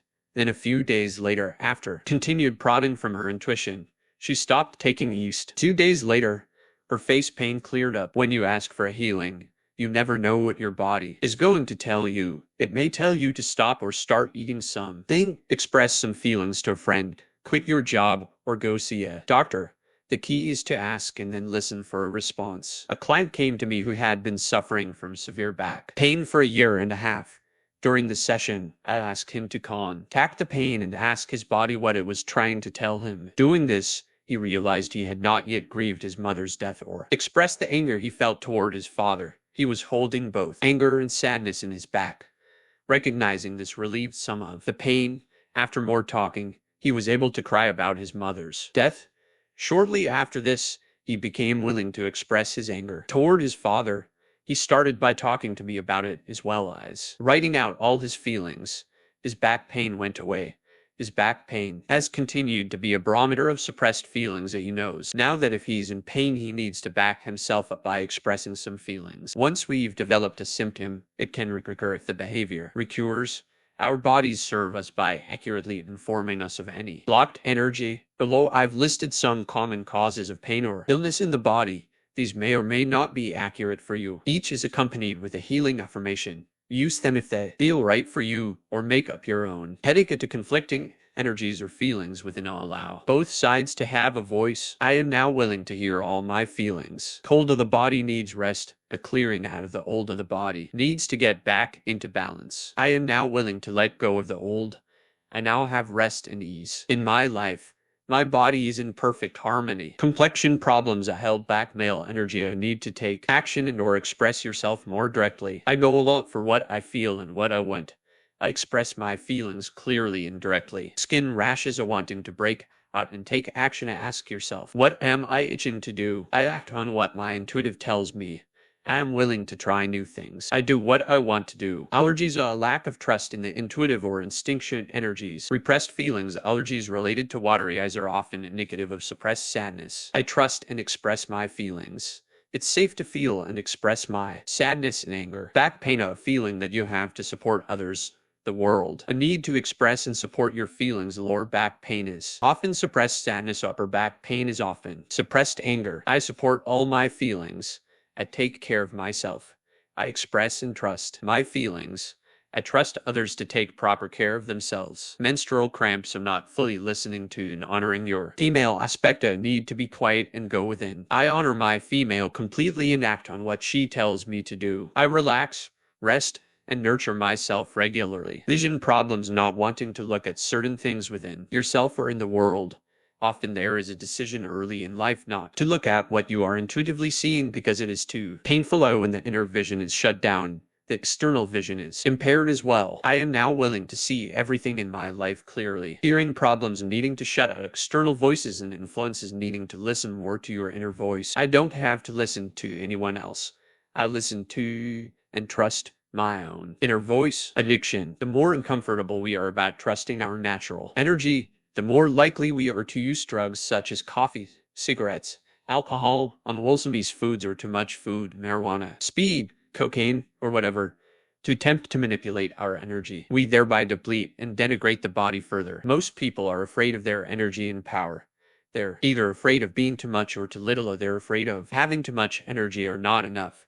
The truth is, if people would be willing to let go of using addictive substances, they'd find their own perfect flow of energy. By doing this, they'd tap their true source of power and creativity. I see addiction as a means people use to pay self-control of this power. Many powerful and creative people become addicts because they do not have an internal strength to support their energy. Without a trust in the universe, one's power and creativity can seem overwhelming.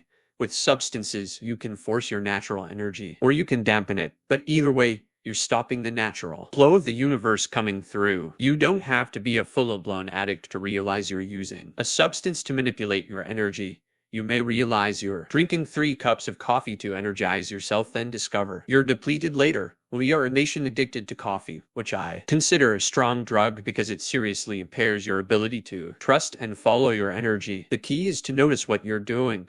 Become aware of when and why you use coffee. Notice how it changes your energy. Eventually, you will find that you don't need to pay that price anymore. Realize that we all use some form of addiction to pace ourselves. The cure for this is to build trust in ourselves and the universe. Become increasingly willing to experience your own power and strength. For those who have a drug or alcohol addiction, noticing that you're pacing yourself is not enough. It may make you more aware of your problem and how shut down you are, but generally the physical craving takes over any awareness. Because of this, I encourage people to get help and support through a group such as Alcoholics Anonymous or Narcotics Anonymous to recover from alcohol or drug addiction. This gives the body a chance to heal and the spirit and emotions a chance to be heard. For more information about self-healing, you may wish to read my book, The 4 Levels of Healing, a guide to balancing the spiritual, mental, emotional, and physical aspects of life. Meditation. Sit or lie down, close your eyes, and take a few deep breaths. With each breath, feel your body letting go into a deeply relaxed place. Relax your mind and let your thoughts drift. Try not to attach yourself to any thoughts you're having.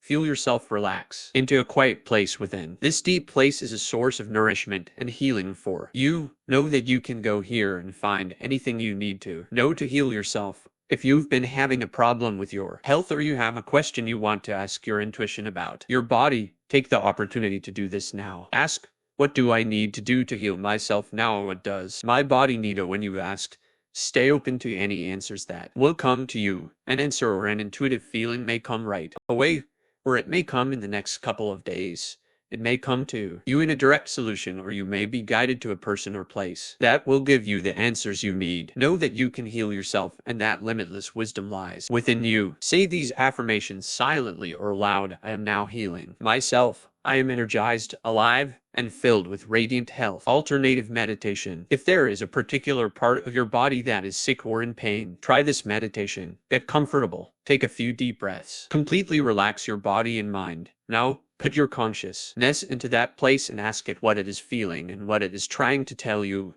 Then, be receptive to feeling and hearing what its message to you is. Ask that part of your body what you need to do to heal yourself. Pay attention to and follow whatever it tells you. Chapter 20. Your perfect body. Having a beautiful body starts with following the natural flow of your energy. Trust yourself. Express yourself physically in ways that feel good. Sleep as much as you need to. Stay in bed if you feel you need more rest. Eat what your body truly desires and follow your heart.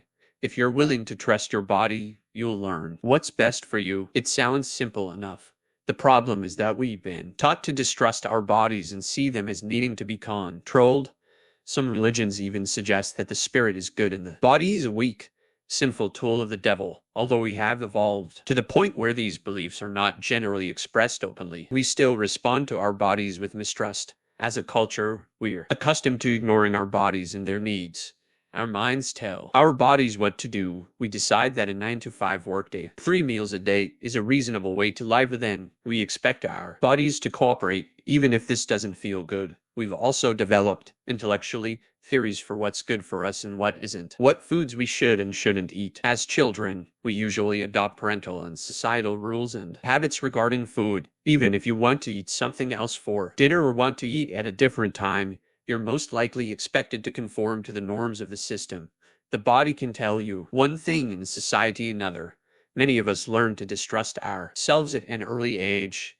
This distrust causes internal conflict and an imbalance in our system. It can set up a lifelong battle between the authoritarian and rebel voices within us. When we rebel, we may find ourselves craving all kinds of things we would not normally desire if left to our natural flow. We may develop the habit of going for the quickest available high. Our bodies may react to this imbalance by gaining weight, becoming hyperkinetic, losing weight, or developing food addictions and allergies. Then, to solve these problems, we may try even harder to control ourselves by following a rigid, restrictive diet.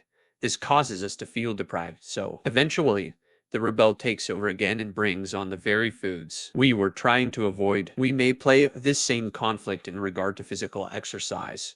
Many people believe the only way they can keep their bodies in shape is to push themselves to exercise in a very driven way. They may resist this by becoming lethargic and never exercising at all. Our society fosters this struggle and profits from it. We are constantly shown what a beautiful body should look like and are sold ways of getting there. We are sold diets, miracle weight loss plans, low-calorie or fat-free foods, and health club memberships. We are constantly beating our bodies into some new idea of health and beauty. The problem with the external pictures and should we adapt from outside of ourselves is that we are constantly dissatisfied with the way we look or the way we feel. The way to a healthy, strong, and beautiful body is to learn to trust and love yourself. You can begin this process by becoming aware of all the rules and ideas you have about how you should look and feel, what you should eat, how you should exercise, and so on. It can help to write these down, adding more to the list. Whenever you become aware of another belief or rule, the process of writing down these ideas can help you become less identified with them, so that you can begin to have more choice about which ones, if any, you want to follow. In the process of doing this, you may discover more of your inner primary selves, such as the perfectionist who has very high ideals it wants you to live up to, a pusher who drives you to accomplish the perfectionist's goals, and the critic who constantly reminds you of how you are failing now. Once you gain some awareness of these ideas and energies, and are not so unconsciously controlled by them, you can begin to ask yourself what you truly want and tune into your own intuitive feelings about what is really right for you. Your own body and your intuition are, ultimately, the best guides about what is good for you and how to take care of yourself. You may find that once you are paying attention, your body will spontaneously let you know what it needs to eat and how it wants to move and exercise. Some people find that just by following their energy, they develop their own personal diet and exercise program that is exactly what their body needs, and this may change from time to time. For example, at certain times, their body may want to exercise vigorously, in which case it feels wonderfully exhilarating and satisfying.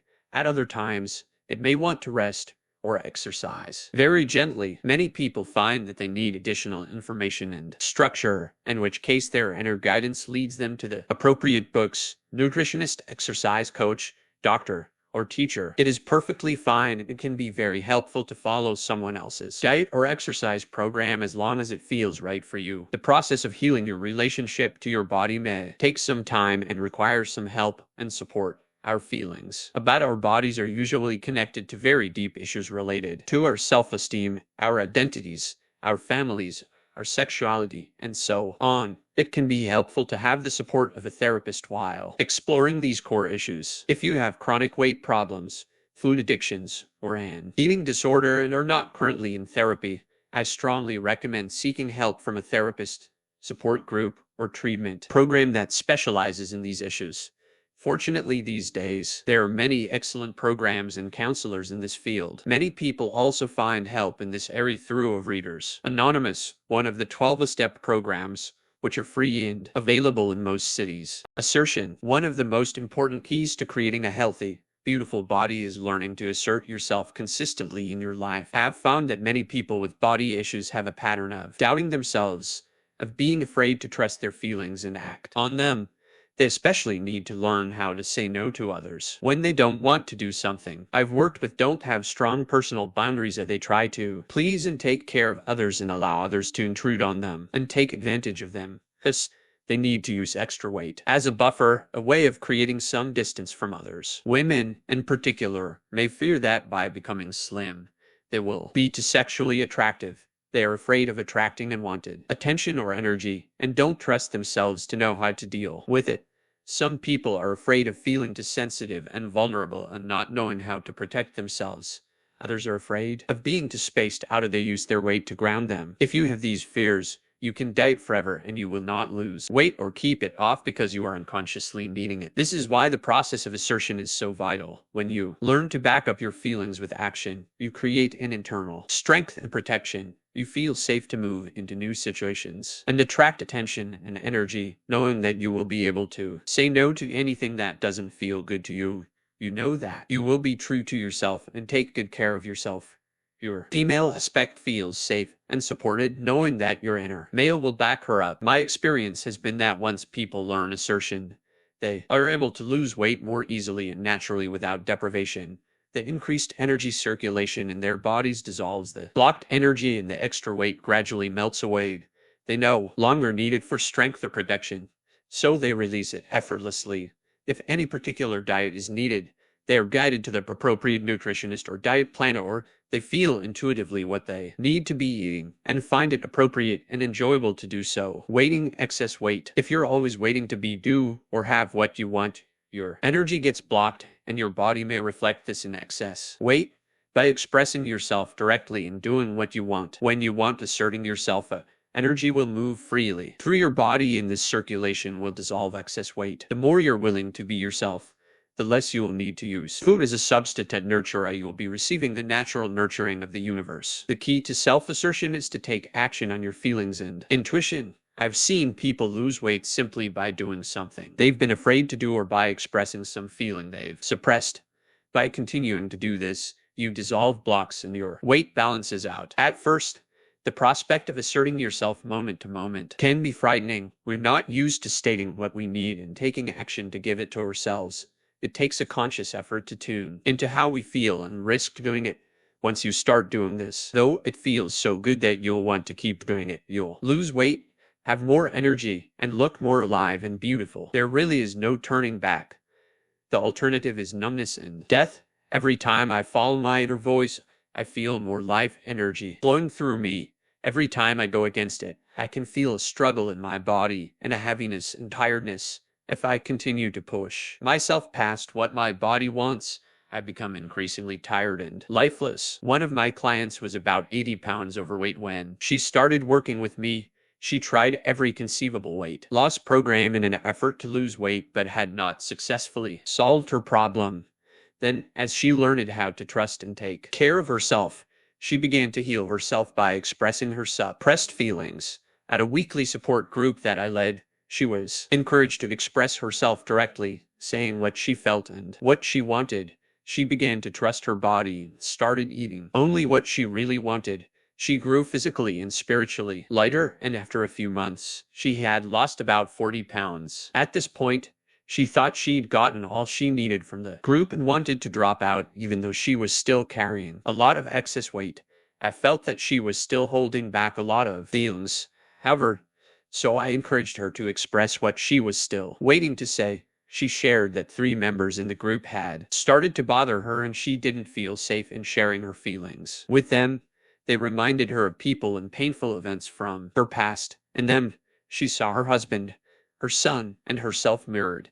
They reminded her of things she had not said or done, reminded her of self-betrayal. Because of this, she felt angry every time she looked at them. I encouraged her to work with me privately on these issues, and if she was willing to come back to the group and express her feelings with group members, she needed to say what she had not said in the past.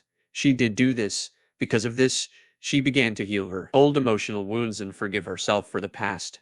Her energy is no longer tied to the past, so it can move more freely through her body. She continued to lose weight without overly restrictive dieting. Pacing with food. People use food to pace their natural energy level. If you're a person who has too much nervous energy, you may use it to slow yourself down, or if you feel a need for a pickup, you may use it for that. Both ultimately led to a partial suppression of your true energy. People are generally frightened of their power and energy, so they feel the need to pace the degree to which it flows through them. Some people use food to do this. Others use drugs, alcohol, relationships, work, or various other addictions. As people become more willing to experience and express their natural energy, The need to use food or other substances in this way will lessen. Appreciating your body. Appreciate the beauty in your body and in yourself. Focus on what you do like about yourself. The more willing you are to do this, the easier it will become. This appreciation and grow increasingly beautiful. It's become a habit to see what needs to be changed about ourselves. We're waiting for perfection before we love ourselves completely. You can change these self-critical tapes by looking at what you like about yourself and giving yourself positive feedback. If you have trouble appreciating yourself, start by looking at others who have the same qualities you have and admire them. A friend of mine who considered herself 20 pounds overweight was continually putting herself down for the way she looked. She felt the only way she could possibly like herself would be if she were thin, because she could not see her own beauty. Thought she'd start by looking at women who had a similar body type and learn to appreciate them. She started to see how beautiful other overweight women were and noticed how sensual and alive they looked. She started complimenting others on their looks. By doing this, she could look at her own body in a new way, began to accept and appreciate herself. Her body responded to this approval with more life and energy. She gradually lost a few pounds and has continued to appreciate her body as it is. Ritual for loving your body. Stand naked in front of a full-length mirror. Send positive thoughts to every part of your body, even if you don't like your body or don't approve of certain parts of your body. Look for something of beauty in every part of yourself. Realize that your body has been serving you for years. Thank your body for its service. Advice. For example, you might say to yourself, "You have beautiful, thick, shiny hair." Then look in the mirror at your hair and see its beauty, its shine and glow, even if it isn't shining and glowing as much as you like. Continue to appreciate yourself as you are, saying, "I love the way you look. You have beautiful hands. You have strong, healthy legs. You have clear skin. You have shining eyes." Run through each part of your body in this way and really send it love and appreciation. Find a way to appreciate every part of yourself and thank your body for being with you for however many years. Following your desires and serving you, it has been doing for you what you have asked of it. If you like, you can play music that you love and use candles or flowers while performing this ritual. Do this ritual once or twice a day for at least a week. This ritual shows your body how much you appreciate and respect it. Your body has been criticized, judged, and rejected by you for years. It will respond quickly to love and energy. You will feel lighter and more energized. You will start looking more beautiful. The lines in your face will relax. You will start to glow with strength and health. You will be amazed at the results of loving your body. Exercise. 1. List all the ways you see yourself waiting now. Are you waiting to say, do, have, or become? 2. Next to each item on your list, write how you can take action. What can you do to change the waiting into saying, doing, or having what you want now? Chapter 21. Life and Death. Life is the choice to follow the flow of energy within us. Death is the choice to block or go against this life energy. We are faced with this life or death choice every moment of our lives. Each time that we choose to trust and follow our intuition, our channel opens more and more of the life force flows through. Cells of our body actually receive more energy and are renewed and revitalized faster. Physically, emotionally, and mentally we feel more alive and more of our spiritual light can shine through. Body stays young, healthy, and beautiful, and radiates vitality. When we choose not to follow our intuitive promptings, we close off our channel and our cells receive less energy. The body begins to deteriorate faster. When we aren't following the flow of energy, life becomes a struggle. Stress and strain take their toll on the physical form, and we can see the struggle in our faces and bodies. Lines of worry form and the body begins to bend with the effort it is making. If we continue to choose to close off the energy moment after moment, day after day, year after year, eventually the body will age, deteriorate, and die. If we change our pattern and begin to trust ourselves more, the body will begin to be renewed. A part of all of us wants life, wants to make the commitment to live, and is willing to trust our intuition and follow it from moment to moment. There's also a part of us that doesn't trust ourselves. I can't do this, so it's too much, too intense, so I don't want to surrender. When we go against ourselves, we experience only effort and struggle. When we surrender to life, we feel passion, alliance, and flow. Anytime somebody dies, they are consciously or unconsciously choosing to leave this physical body. It may appear that they're victims of a disaster or a deadly disease, but on a soul level, are in charge of their own journey. Their spirit knows what it's doing, although the personality may not. Some souls come into physical form to accomplish a specific purpose, and having accomplished it, they leave, or failing to accomplish it, they may decide to move on to another realm, or perhaps come back to this one in another life. Some beings feel they've gotten stuck, and it's not working. They feel like they're not learning fast enough. Started with too many negative odds against me. I don't want to deal with this anymore.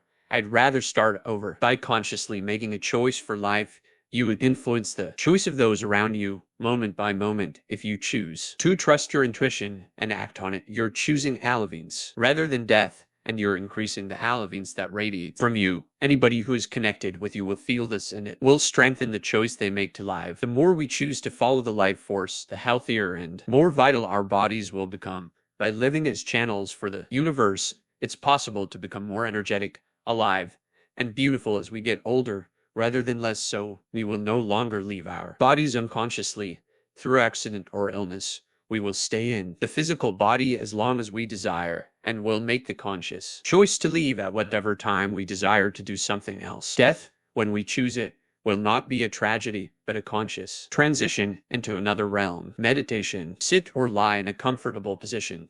Close your eyes.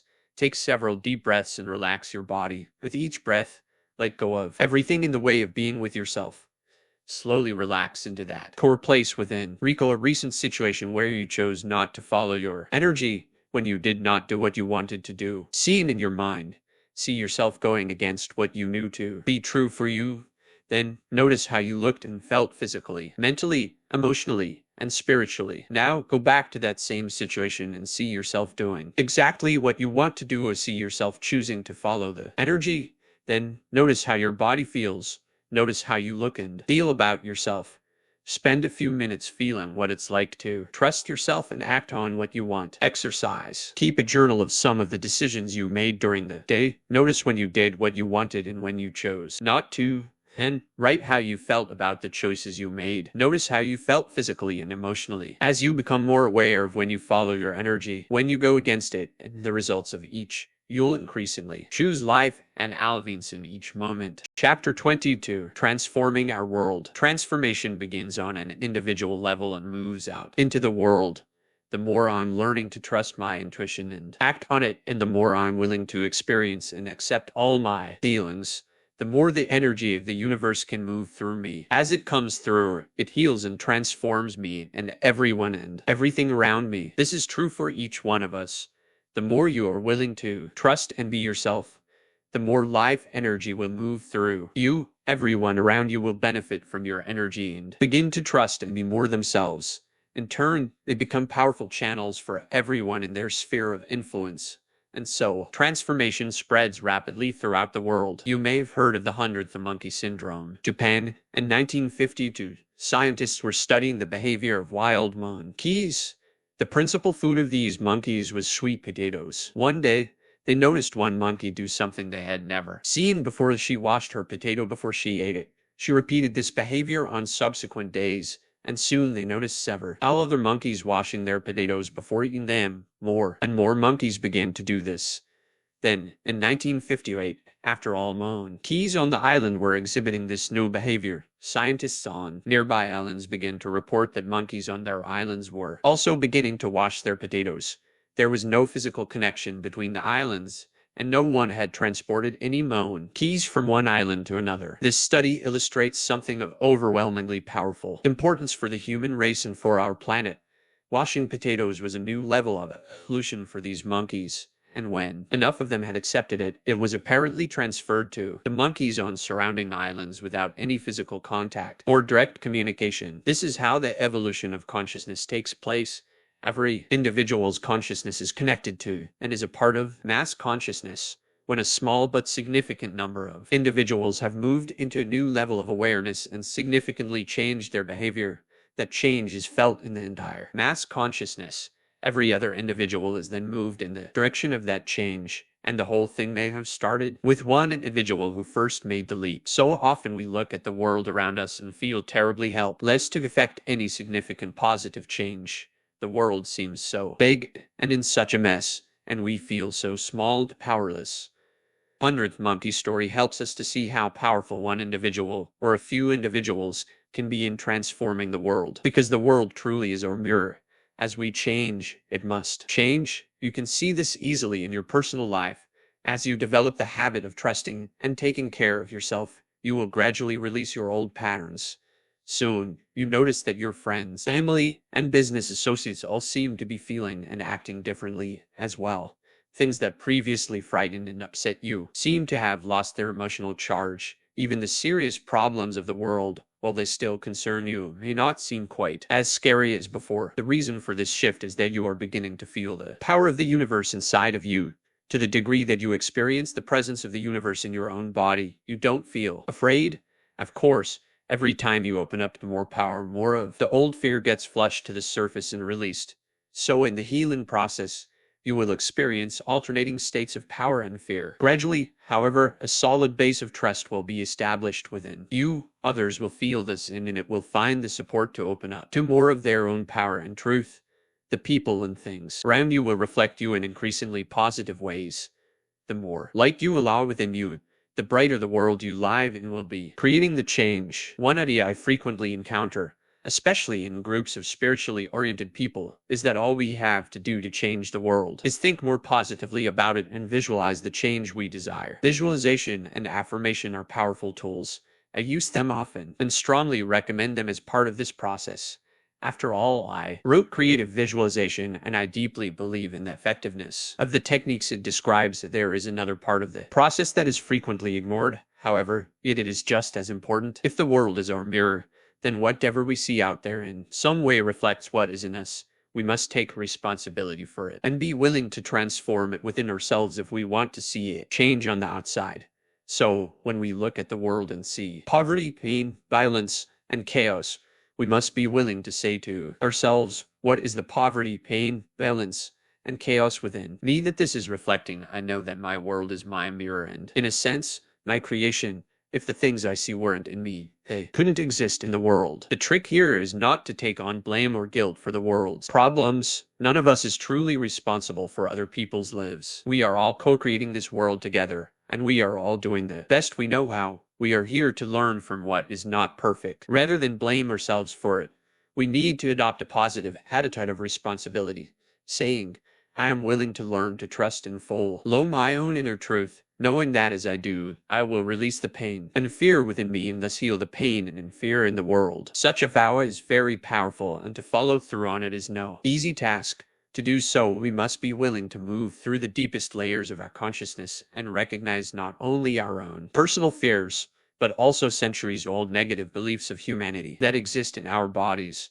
To move through these layers, we need to be willing to recognize and experience all the fears, knowing that the light is healing and dissolving them. When people ask me what they can do about the problems of the world, I suggest that they start by recognizing and affirming that as they sincerely do their own inner work, the world is being transformed.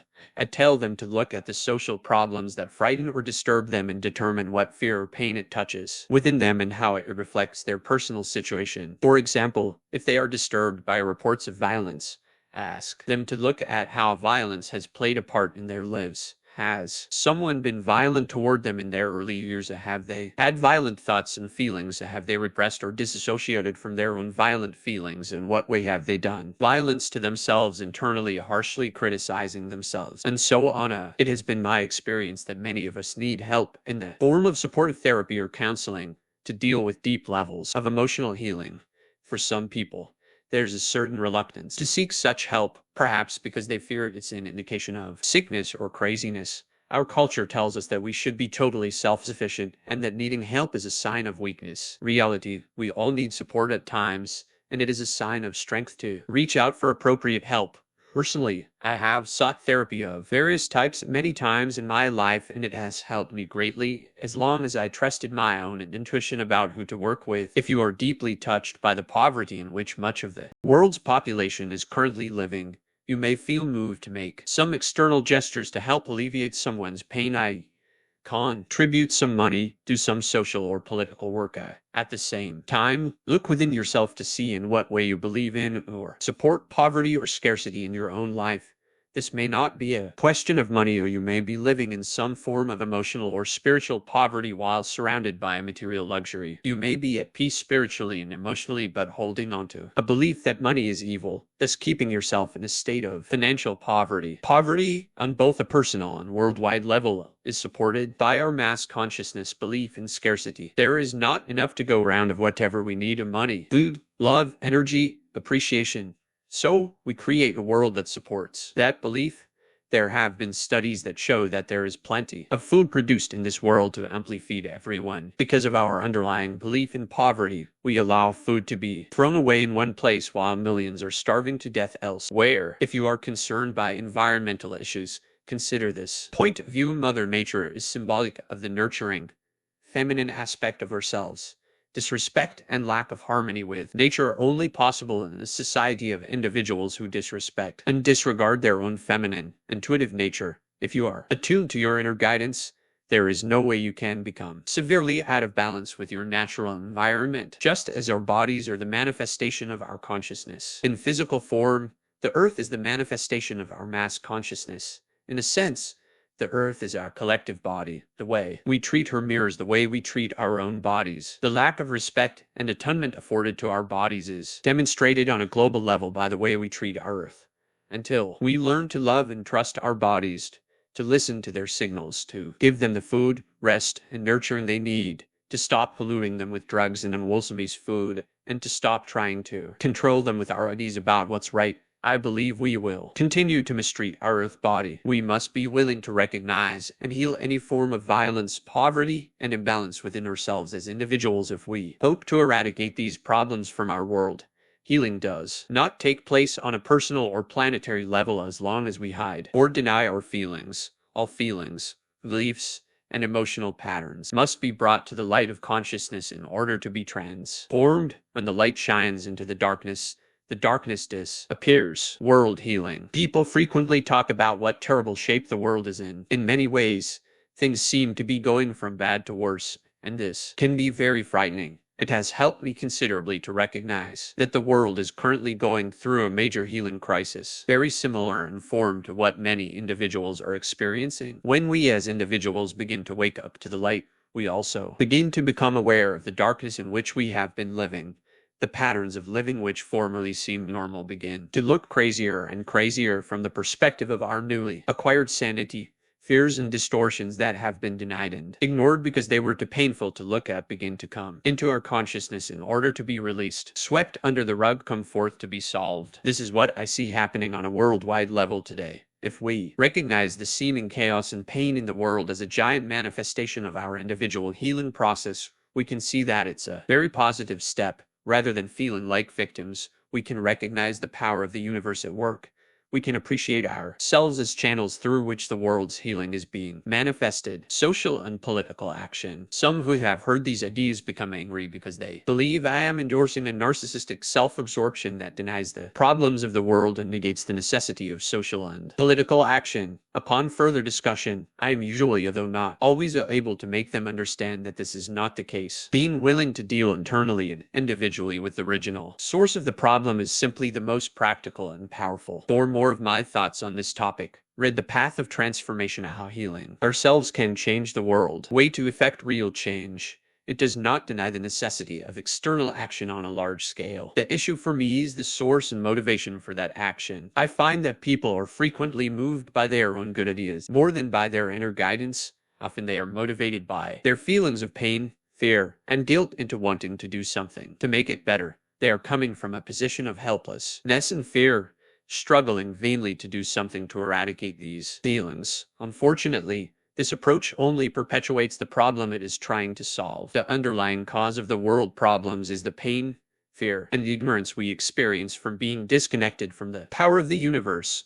If we continue to project our problems outside of ourselves and fail to recognize the inner power we actually have, I believe we will support the very evils we are fighting. On the other hand, if we are willing to take responsibility for our fears and deal with them, we will clear the way for being able to hear the voice of the universe within us.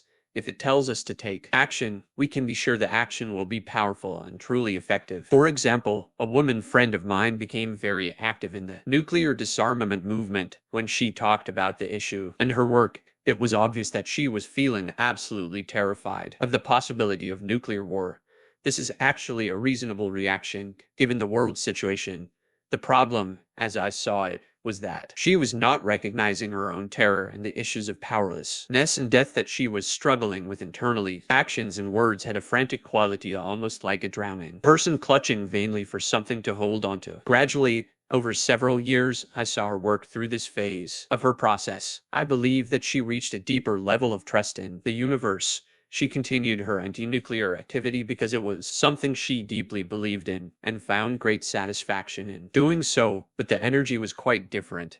There was power and strength in her involvement, which I'm certain made her more effective in her work. The same principles hold true in the social and political arena. As in every other area of life, if you are doing what you think you should do, if you are motivated primarily by fear and guilt, then no matter how good your actions, you are probably not being as effective as you'd like to be, and you may even be hindering more than you are helping. On the other hand, if you are trusting your intuition and following your heart and going where your energy takes you and doing what you really want to do, you will see that everything you do has a positive effect in changing the world.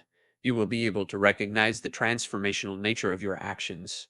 For many, this will include direct social and political action, and you will be doing it because you love it. People around you will also be affected by your energy and vitality even more than they are affected by your words and actions. For now, my inner guidance had told me that living my life as I do, writing books, leading workshops, exploring my creativity, being myself is what I personally need to be doing to affect maximum change in my life and the world.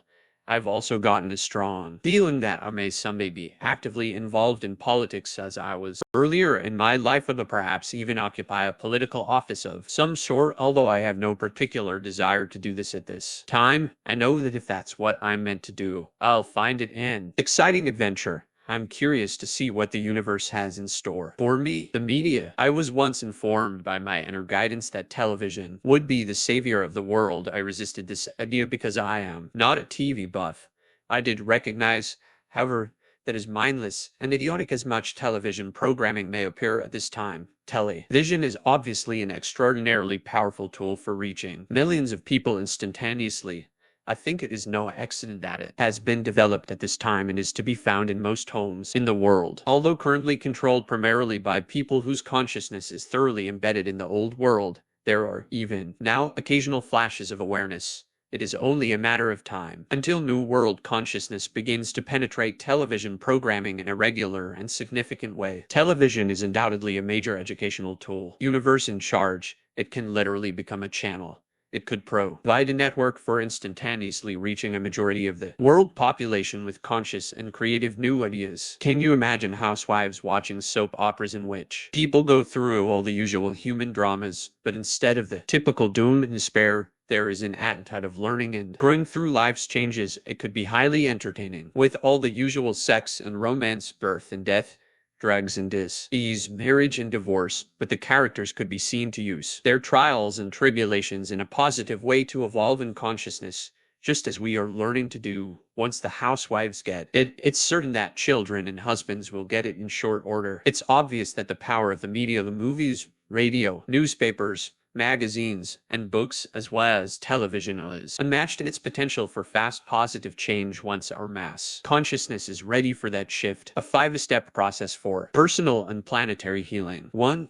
Affirm to yourself that the power of the universe is healing and transforming me. As I am healed and transformed, the whole world is healed and transformed. 2. Notice the social, political, and environmental issues around you.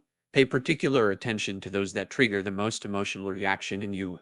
Ask to see how they may reflect your personal issues, fears, beliefs, and patterns. You may not immediately see any connection, but stay open to receiving this information through your intuitive channel. 3. Ask for the higher power of the universe to release and heal the ignorance, fear, and limitation within you and in the world. Open to any inner guidance you may receive to seek support in your healing process through a counselor or therapist. friends, or work, a shop or group, or in any other form. 4. Regularly visualize your life and the world as you would like them to be. See the meditation at the end of this chapter. 5. Ask your inner guidance to let you know clearly if there is any specific action you need to take toward your own or the world's healing. Then continue to trust and follow your intuition, knowing that you will be led to do whatever is necessary. Meditation. Sit or lie in a comfortable position. Take a few deep breaths and relax your body. Feel yourself dropping into a deep, quiet place within. Feel yourself contacting that place of power and creativity, your source of strength. From this source of strength, project yourself into the future, a few years or more, and in this projection, imagine your life exactly the way you want it to be. Start by noticing how you feel spiritually and emotionally, the strength and power within you. You trust your intuition and act on your inner guidance. Because of this, your life is unfolding in a wonderful way. Get a sense of your body. How do you look and feel physically? You now have a body that matches your spirit, was strong, courageous, beautiful, filled with life and energy. Experience what that feels like. How do you take care of your body? What do you eat? And how do you nurture yourself? Imagine yourself dressed exactly the way you want to be dressed. Your clothes express who you are. When you open your closets and drawers, you have just the clothes you want there. What is your home like? See yourself living exactly where you want to be. You have created your environment as you want it. What it's like to live in a way that suits you perfectly. You have found the perfect job and creative outlet. Imagine expressing yourself in a way that brings you fulfillment and satisfaction. You receive an abundance of money for doing what you most love. You now have relationships that are honest, alive, passionate, and creative. Have a special partner in your life. Imagine that relationship as you would like it to be. Now, remember that the world is your mirror. As you are growing and changing, so is the world around you. In fact, you are part of the mass consciousness that is creating the world. So let yourself imagine the world healing and transforming, coming into balance, wholeness, and harmony just as you are. Chapter 23. A vision. From the window of my apartment, I look across the San Francisco Bay, the beautiful city of San Francisco. The light on the water and on the city skyline is constantly changing. Sometimes it is cloudy and misty, sometimes bright and shining, but it always looks mystical. Perhaps this view inspired an image that I frequent. I see an ancient city, gray and decaying. It is literally disintegrating, the old structures crumbling into piles of rubble, being pushed aside because in its place, a beautiful new city is in. This new city is magical, that it seems to shimmer delicately with every color in the universe. I know that it is being built inside of us. It is created from the light